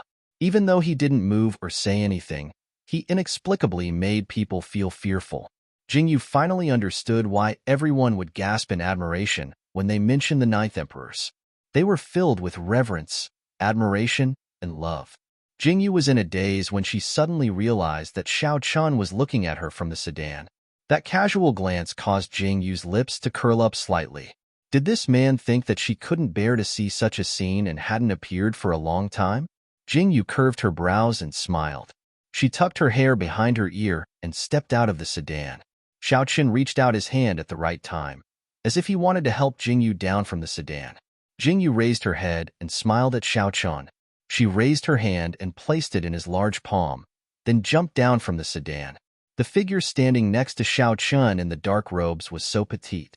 Her face clearly wasn't that stunning, but unexpectedly, it was hard to take one's eyes off her. Her bright black eyes swept across the crowd without a trace of fear, and her raised eyebrows carried a hint of arrogance. A woman like this, standing in front of Xiao Qin, didn't seem to have stage fright. She didn't seem to have lost her composure and was still as radiant as ever. Let's go. Xiao Qin's eyes flashed with surprise. The words he was about to say to intimidate the crowd stopped in his tracks. Looking at Jingyu's raised eyebrows, a faint smile flashed across his eyes. She was indeed worthy of being the woman he fancied. 9th Emperors. Jingyu immediately saw the man in a dark blue robe standing coldly in the crowd. The second prince has personally come to receive this king. How rare. Xiao Qin stood in front of the man, his eyes slightly narrowed as he spoke. 9th Emperors, you're too serious. I don't dare to disobey Imperial Father's orders. The man's lips curled into a cold smile. He raised his head and looked straight into Xiao Qin's eyes. The sparks between their eyes made Jingyu, who was standing at the side, grin slightly. This man really knew how to talk. He didn't dare to disobey Imperial Father's orders.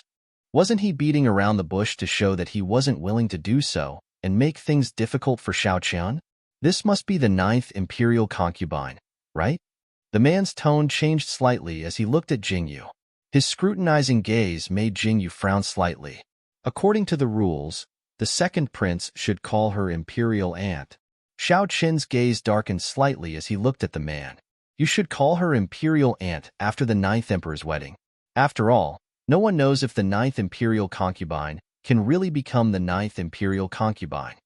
A trace of disdain flashed across the man's eyes as he glanced sideways at Jingyu with a faint, murderous intent. The second prince's words are very well said. Xiao Qian was about to speak when Jingyu, who had been silent this entire time, suddenly spoke up with a smile. She looked at the second prince with a faint smile, but her expression was ice-cold. Jingyu took a small step forward and stood next to Xiao Qian. She smiled as she looked at the second prince and said, I really don't know if the 9th imperial concubine can become the 9th imperial concubine. If I can become the 9th imperial concubine, I'm afraid I won't be worthy of the second prince calling me imperial aunt.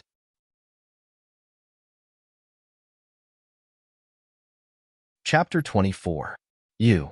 The second prince's expression changed slightly as he glared at Jingyu. Jingyu's words could not be more obvious. She was clearly implying that the second prince did not respect his sister-in-law and was putting on airs as a prince. If these words were to reach the emperor's ears, it might be used against him by the other officials. This king is tired. Would your highness please make way? Xiao Qian looked at the second prince with narrowed eyes. That sarcastic request made the second prince's expression turn even uglier. 9th emperors, be careful.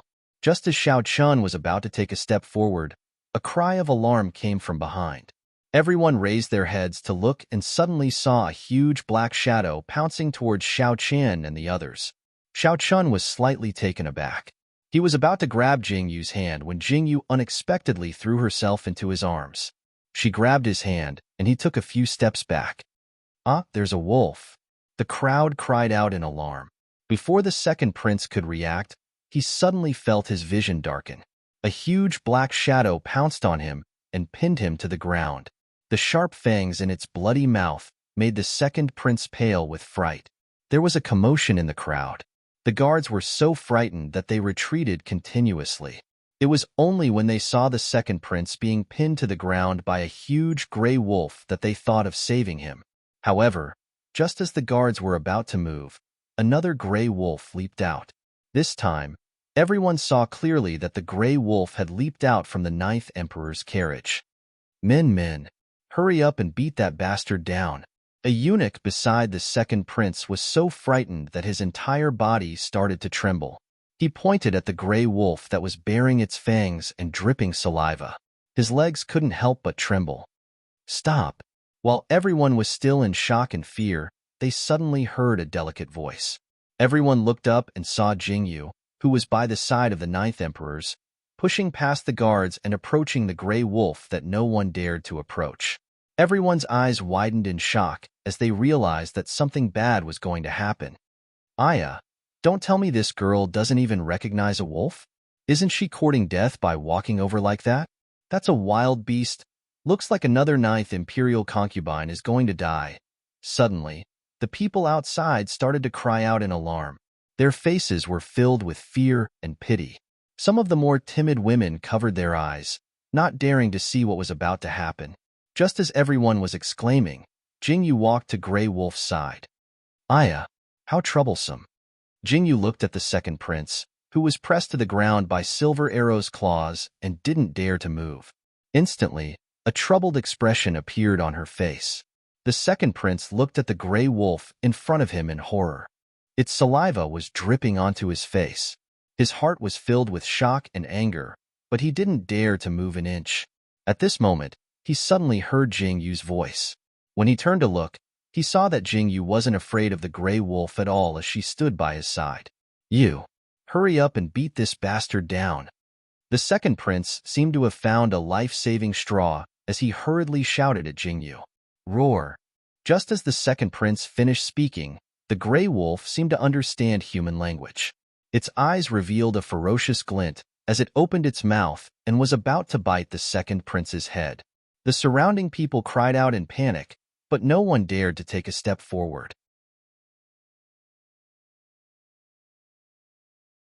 Chapter 25. Silver Arrow, you're messing around again. Hurry up and come down. Jingyu glared at Silver Arrow with a smile in her eyes. When the surrounding people heard Jingyu scolding the gray wolf, they were slightly stunned. Before they could react, they saw the gray wolf whimper as if it had been wronged. It actually moved its claws away just like that and slowly retreated. Heavens! Why would that wolf listen to that woman? Everyone was dizzy. When they saw the gray wolf leaning over Jingyu, they all widened their eyes in shock. The second prince looked at Jingyu and the gray wolf and immediately knew that he had been played. His face was terrifyingly gloomy. How dare you command a wolf to attack this prince? Second prince, you must be joking. How could I command it?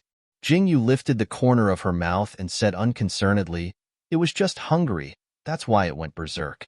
The fact that it took a fancy to you means that you look delicious. You. The second prince's face alternated between green and white. Don't be rude. Just as the second prince was about to say something, Xiao Chen, who had been standing silently to the side, suddenly opened his mouth. He slowly walked up and grabbed Jingyu's hand. It's time to go into the palace and see the emperor. Oh. Jingyu rolled her eyes and wanted to break free from Xiao Chen's hand, but Xiao Chen tightened his grip. His warning gaze made Jingyu tremble and obediently let him hold her hand. Xing'er, take good care of my Yinjian and Yinfeng. If you abuse them and don't feed them, they will eat people. Someone as delicious as the second prince is the best choice. Jingyu giggled as she yelled at Xing'er. Her mocking words towards the second prince almost made the surrounding people laugh out loud. This ninth imperial concubine really didn't care about her life.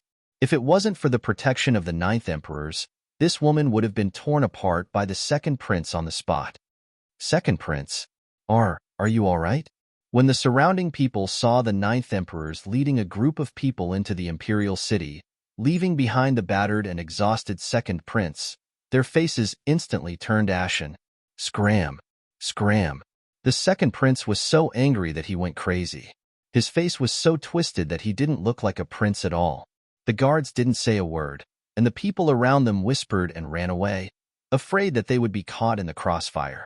Jingyu was in a good mood as she got into the carriage and followed the carriage into the imperial city.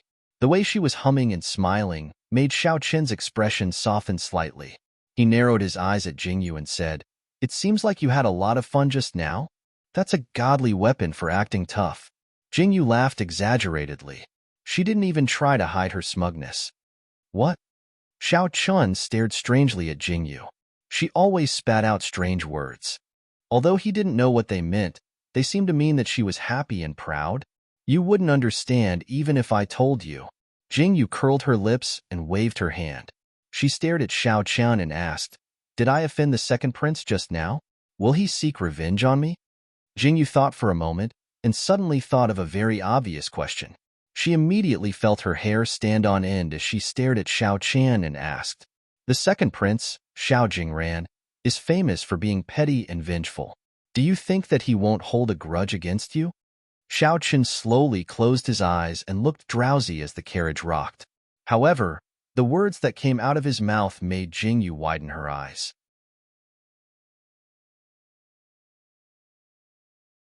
Chapter 26. You. Why didn't you say so earlier? Jingyu wanted to cry but had no tears. That was the emperor's son. If she had known that he was such a vengeful person, she wouldn't have provoked him no matter what. You didn't ask me earlier. Xiao Chun narrowed his eyes with a calm expression.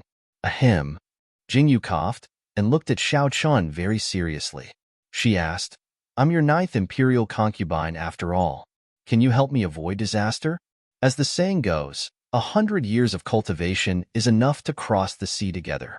1,000 years of cultivation is enough to sleep on the same pillow. It's fate that we met." You're thinking too much. Xiao Chen opened his eyes and looked at Jingyu. He said, "You saw what happened in the forest. This king can't even protect himself. You're on your own now." Damn, you can't trick me like this. Jingyu instantly jumped up and angrily stared at Xiao Chen. She inexplicably felt that she had entered a wolf's den. No, she was originally in a wolf's den. Bah! If she had a choice, she would rather live in the forest for the rest of her life.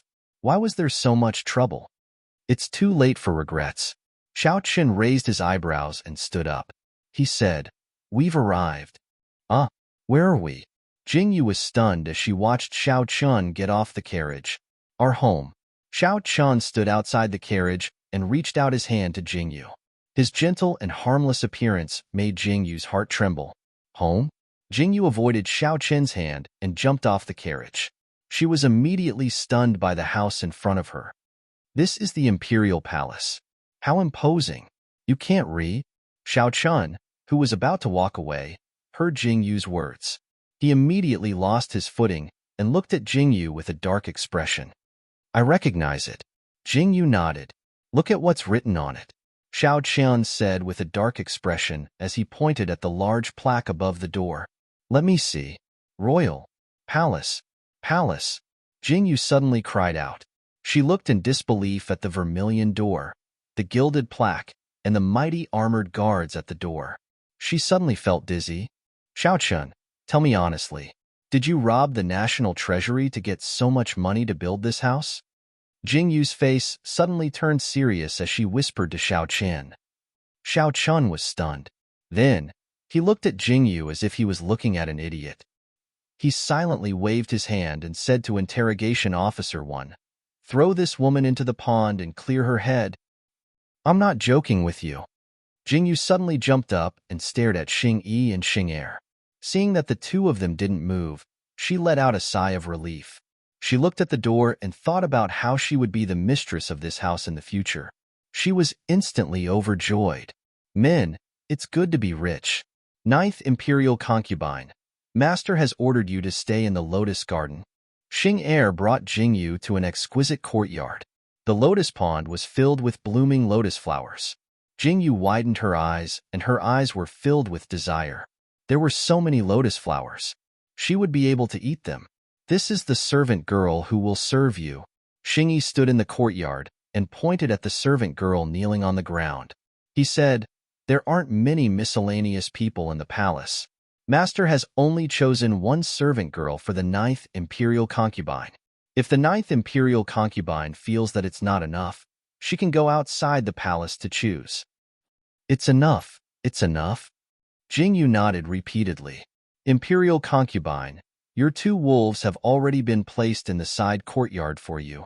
Second Interrogation Officer had already said everything that needed to be said.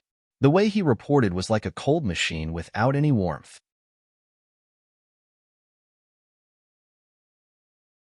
Chapter 27.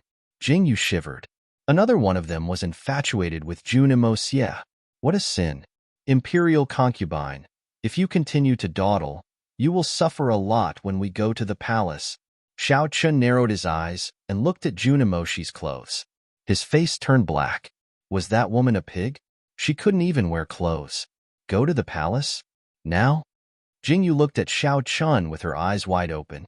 "Go and help the Imperial Concubine get dressed," Xiao Chun said to Yin Xiao. He then added, "Be quick." "Yes, yes." Yin Xiao's heart started pounding. She hastily took Jingyu to get dressed.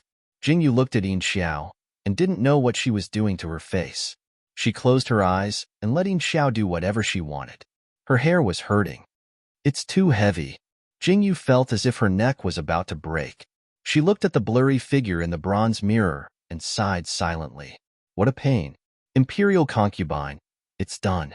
Because the Imperial Concubine hasn't married into the palace yet, I haven't helped the Imperial Concubine dress. Therefore, you don't wear much hair accessories." Yin Xiao said to Jingyu while kneeling. "Little?" Jingyu's face turned green. She suddenly felt like being an Imperial Concubine wasn't a good thing. Her head was full of gold. Xiao Chun had long since lost his patience. Just as he was about to get up and enter, he saw Jingyu lift the curtain and step out. He stared blankly at the woman in a peach-colored palace dress. She had exquisite makeup on her face, and her dignified appearance caused a strange look to flash across Xiao Chen's eyes. If he ignored Jingyu's resentful expression, it was still acceptable. "Let's go." Xiao Chen strode forward. Jingyu was about to follow him, but she didn't expect to take too big a step. The hem of her dress was too small. She stumbled and almost fell. The hair ornament on her head swayed. Jingyu quickly stiffened and didn't dare to move. Xiaochun, sooner or later, I will kill you. Jingyu was about to cry. What the hell was going on? You'd better think about how to walk first. Xiaochun looked at Jingyu's stiff face with a smile in his eyes. It was simply too interesting. On the way to the palace, Jingyu's complaints made Xiaochun sick. Finally, they arrived at the palace. Xiao impatiently got off the carriage and stared at Jingyu. Jingyu, Jingyu. She carefully got out of the carriage and looked at Xiaochun. What are you looking at? Are you waiting for me to embarrass you? Jingyu rolled her eyes. She straightened her body and walked forward. The difference between ancient women and modern women was too big. She could imitate modern rich young ladies, but she really couldn't follow the palace rules and etiquette. She really couldn't walk like them. I'm looking forward to it. Xiaochun nodded silently. What he wanted was to make a fool of himself. After getting off the carriage, she took the sedan carried by the people in the palace and finally arrived at the palace where the audience was. It was said that it was the palace of the imperial concubine. She was the emperor's favorite concubine. Jingyu tried hard to adjust her breathing and got off the sedan like a pretty girl from a humble family. Greetings to the emperor and imperial consort. Xiaochun and Jingyu walked into the palace. Jingyu didn't know how to salute. Seeing Xiaochun salute, she paused and followed suit. Bursts of laughter sounded. Jingyu awkwardly lowered her hands. Wasn't this the proper way to salute? Is this the 9th emperor's new consort? A clear and beautiful voice asked. Jingyu looked up and saw a beautiful woman sitting on the throne. She was wearing a gorgeous brocade robe. Her eyes widened. What a beautiful woman. She looked to be in her 20s.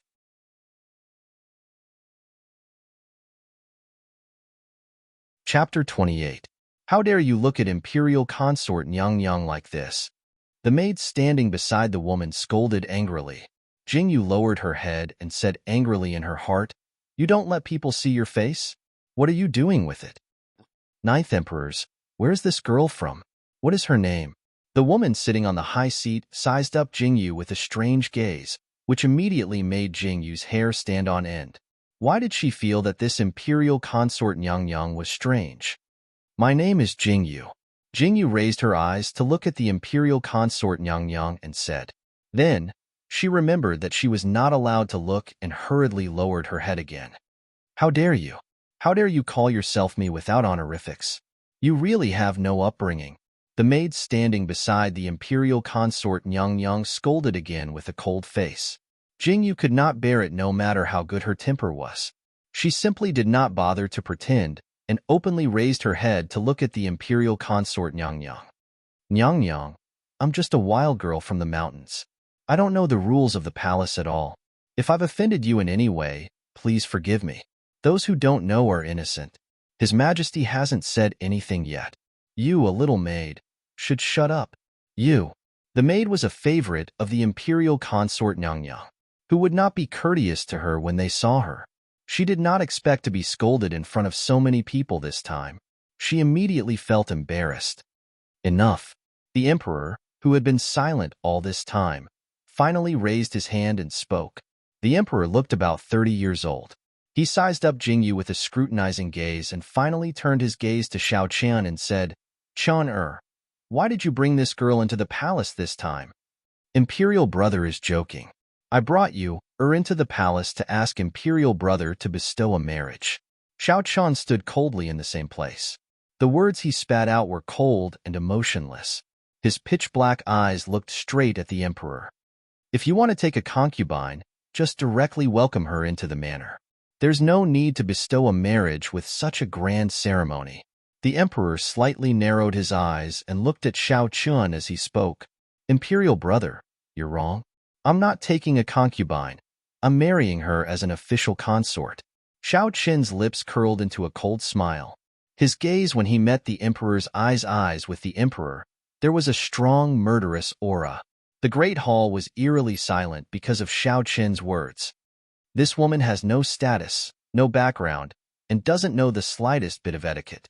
How is she worthy of you? The emperor did not speak, but the imperial consort beside him had a cold expression. She pointed at Jingyu and said angrily to Xiao Chen. The attack in her words made Jingyu's eyes turn cold. "And I is Li, and I." Now, If she really was someone with status and background, would you let me marry her, imperial brother? Xiao Chen's lips curled into a mocking smile. His eyes were cold as he looked at the two people sitting on the high seats. Xiao Chen, what nonsense are you spouting? The emperor seemed to have been offended by Xiao Chen's words. He glared at Xiao Chen and said angrily, "I came to the palace to tell you that this person will be my 9th imperial concubine. Regardless of whether you agree or not, I'm marrying her." Xiao Chen stood proudly. The arrogance in his words almost made Jingyu clap her hands in joy. He was too mighty and domineering. "Do you still have any respect for us, your imperial brother?" The emperor slammed the table and stood up. He glared angrily at Xiao Chen. Jingyu wondered if the emperor would issue an edict to behead Xiao Chen in the next second. Don't. Her husband will die before she's even married. Wasn't this a trap?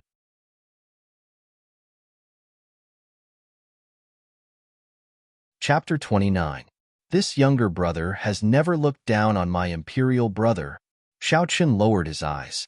Not a hint of emotion could be heard in his calm voice. Fine, fine, fine. If you want to marry, then go ahead and marry. The emperor's face was ashen as he flung his sleeves to suppress the anger in his heart. He then abruptly turned and left.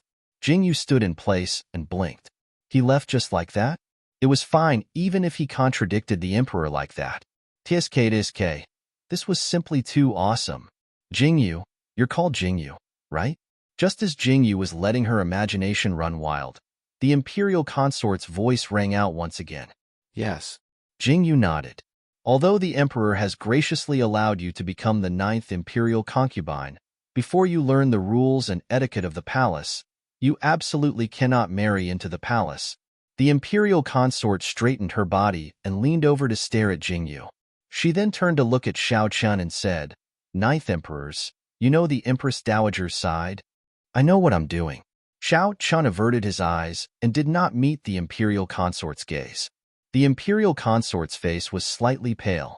She tightly pursed her lips and stared at Xiao Chen as she said, "For many years, you've refused to step into the palace. Now that you've entered the palace for her, you're unwilling to even look at me? Imperial consort, please pay attention to your status. I have other matters to attend to, so I'll leave first." Xiao Chen's expression was cold. He raised his hand to hold Jingyu's hand and pulled her out of the hall. Xiao Chen. The imperial consort's furious roar came from behind, but Xiao Chen's footsteps did not stop. The imperial consort stood up as if she wanted to chase after him, but she was forcefully restrained by the palace maid beside her. The palace maid whispered into the imperial consort's ear, "Imperial consort, calm down. He still won't forgive me." The imperial consort's eyes were slightly red. She tightly gripped the brocade handkerchief in her hand and forcefully closed her eyes. When she opened them again, her eyes were filled with malice. She gritted her teeth and said, "He actually dares to marry someone else. Immediately investigate that woman's identity. I want her to suffer a fate worse than death." Yes, the palace maid beside her trembled violently. Over the years, all the women by 9th Imperial Uncle's side had died a tragic death. This time, 9th Imperial Uncle had made such a big fuss for a woman. How could Imperial concubine Yang Yang let it go? Jing. She felt that Xiao Chen and that Imperial consort, but she did not know if she should ask. Jingyu lay on the soft couch in the room, not caring about her image. She was eating grapes in her hand. She looked at Yin Xiao, who was folding clothes, and asked, "Imperial consort, you don't know?" Yin Xiao looked at Jingyu in surprise. She blinked her eyes and looked at her. "No what?" Jingyu sat up and looked at Yin Xiao. It seemed like there was some gossip to be heard. No. Yin Xiao quickly lowered her head and did not dare to speak. Speak. Jingyu frowned and looked at Yin Xiao. She spoke halfway and frowned in dissatisfaction. "Imperial consort, everyone in the imperial city knows about this. When imperial consort was not imperial consort, She was betrothed to the 9th emperors. They were the most talked about couple in Tokyo. However, for some reason, imperial consorts suddenly entered the palace. In Xiao said with a conflicted expression. Jingyu widened her eyes. This imperial consort was actually Xiao Qin's betrothed wife.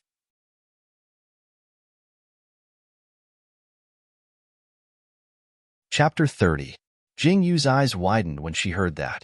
This Gui Fei was actually Xiao Qin's betrothed before she was born? Oh my god. So explosive. The main point was that this woman actually married Xiao Qin's older brother in the end. Moreover, he was an old man in his 30s. Which family's eldest miss was this Gui Fei originally from? Jingyu's eyes lit up as she looked at Yin Xiao and asked excitedly. Yin Xiao was slightly stunned. Seeing that Jingyu didn't look displeased at all, she instantly frowned in confusion. Wasn't imperial concubine angry? Gui Fei's original name was Fu Ruoqing. She is the daughter of Grand Tutor Fu Yin.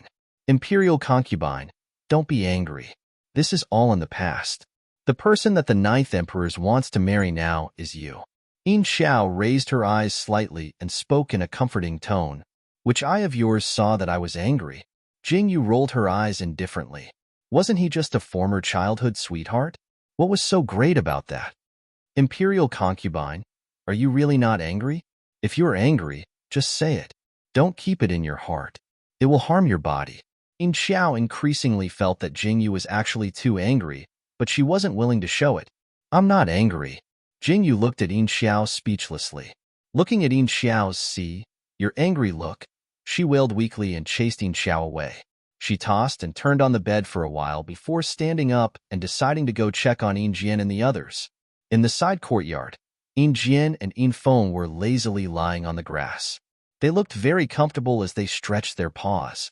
Suddenly, they heard footsteps and instantly raised their ears vigilantly. When they saw that the person walking over was Jingyu, they immediately ran towards Jingyu happily. Haha, so itchy. Jingyu was pushed to the ground by Yin Jian. Instantly, Jingyu pushed him away in disdain. Yin Feng mischievously rubbed against Jingyu's palm, causing Jingyu to laugh. Are you too used to this place? Jingyu asked as she patted their heads.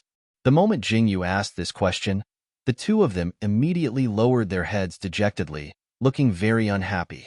The forest was so big that they could jump and run as much as they wanted. Now that they were trapped in this small house, other than eating and sleeping, how could they get used to it? Jingyu rolled her eyes and excitedly looked at the two wolves, Yin Jian and Yin Feng, and said, How about, I take you to the streets to scare people?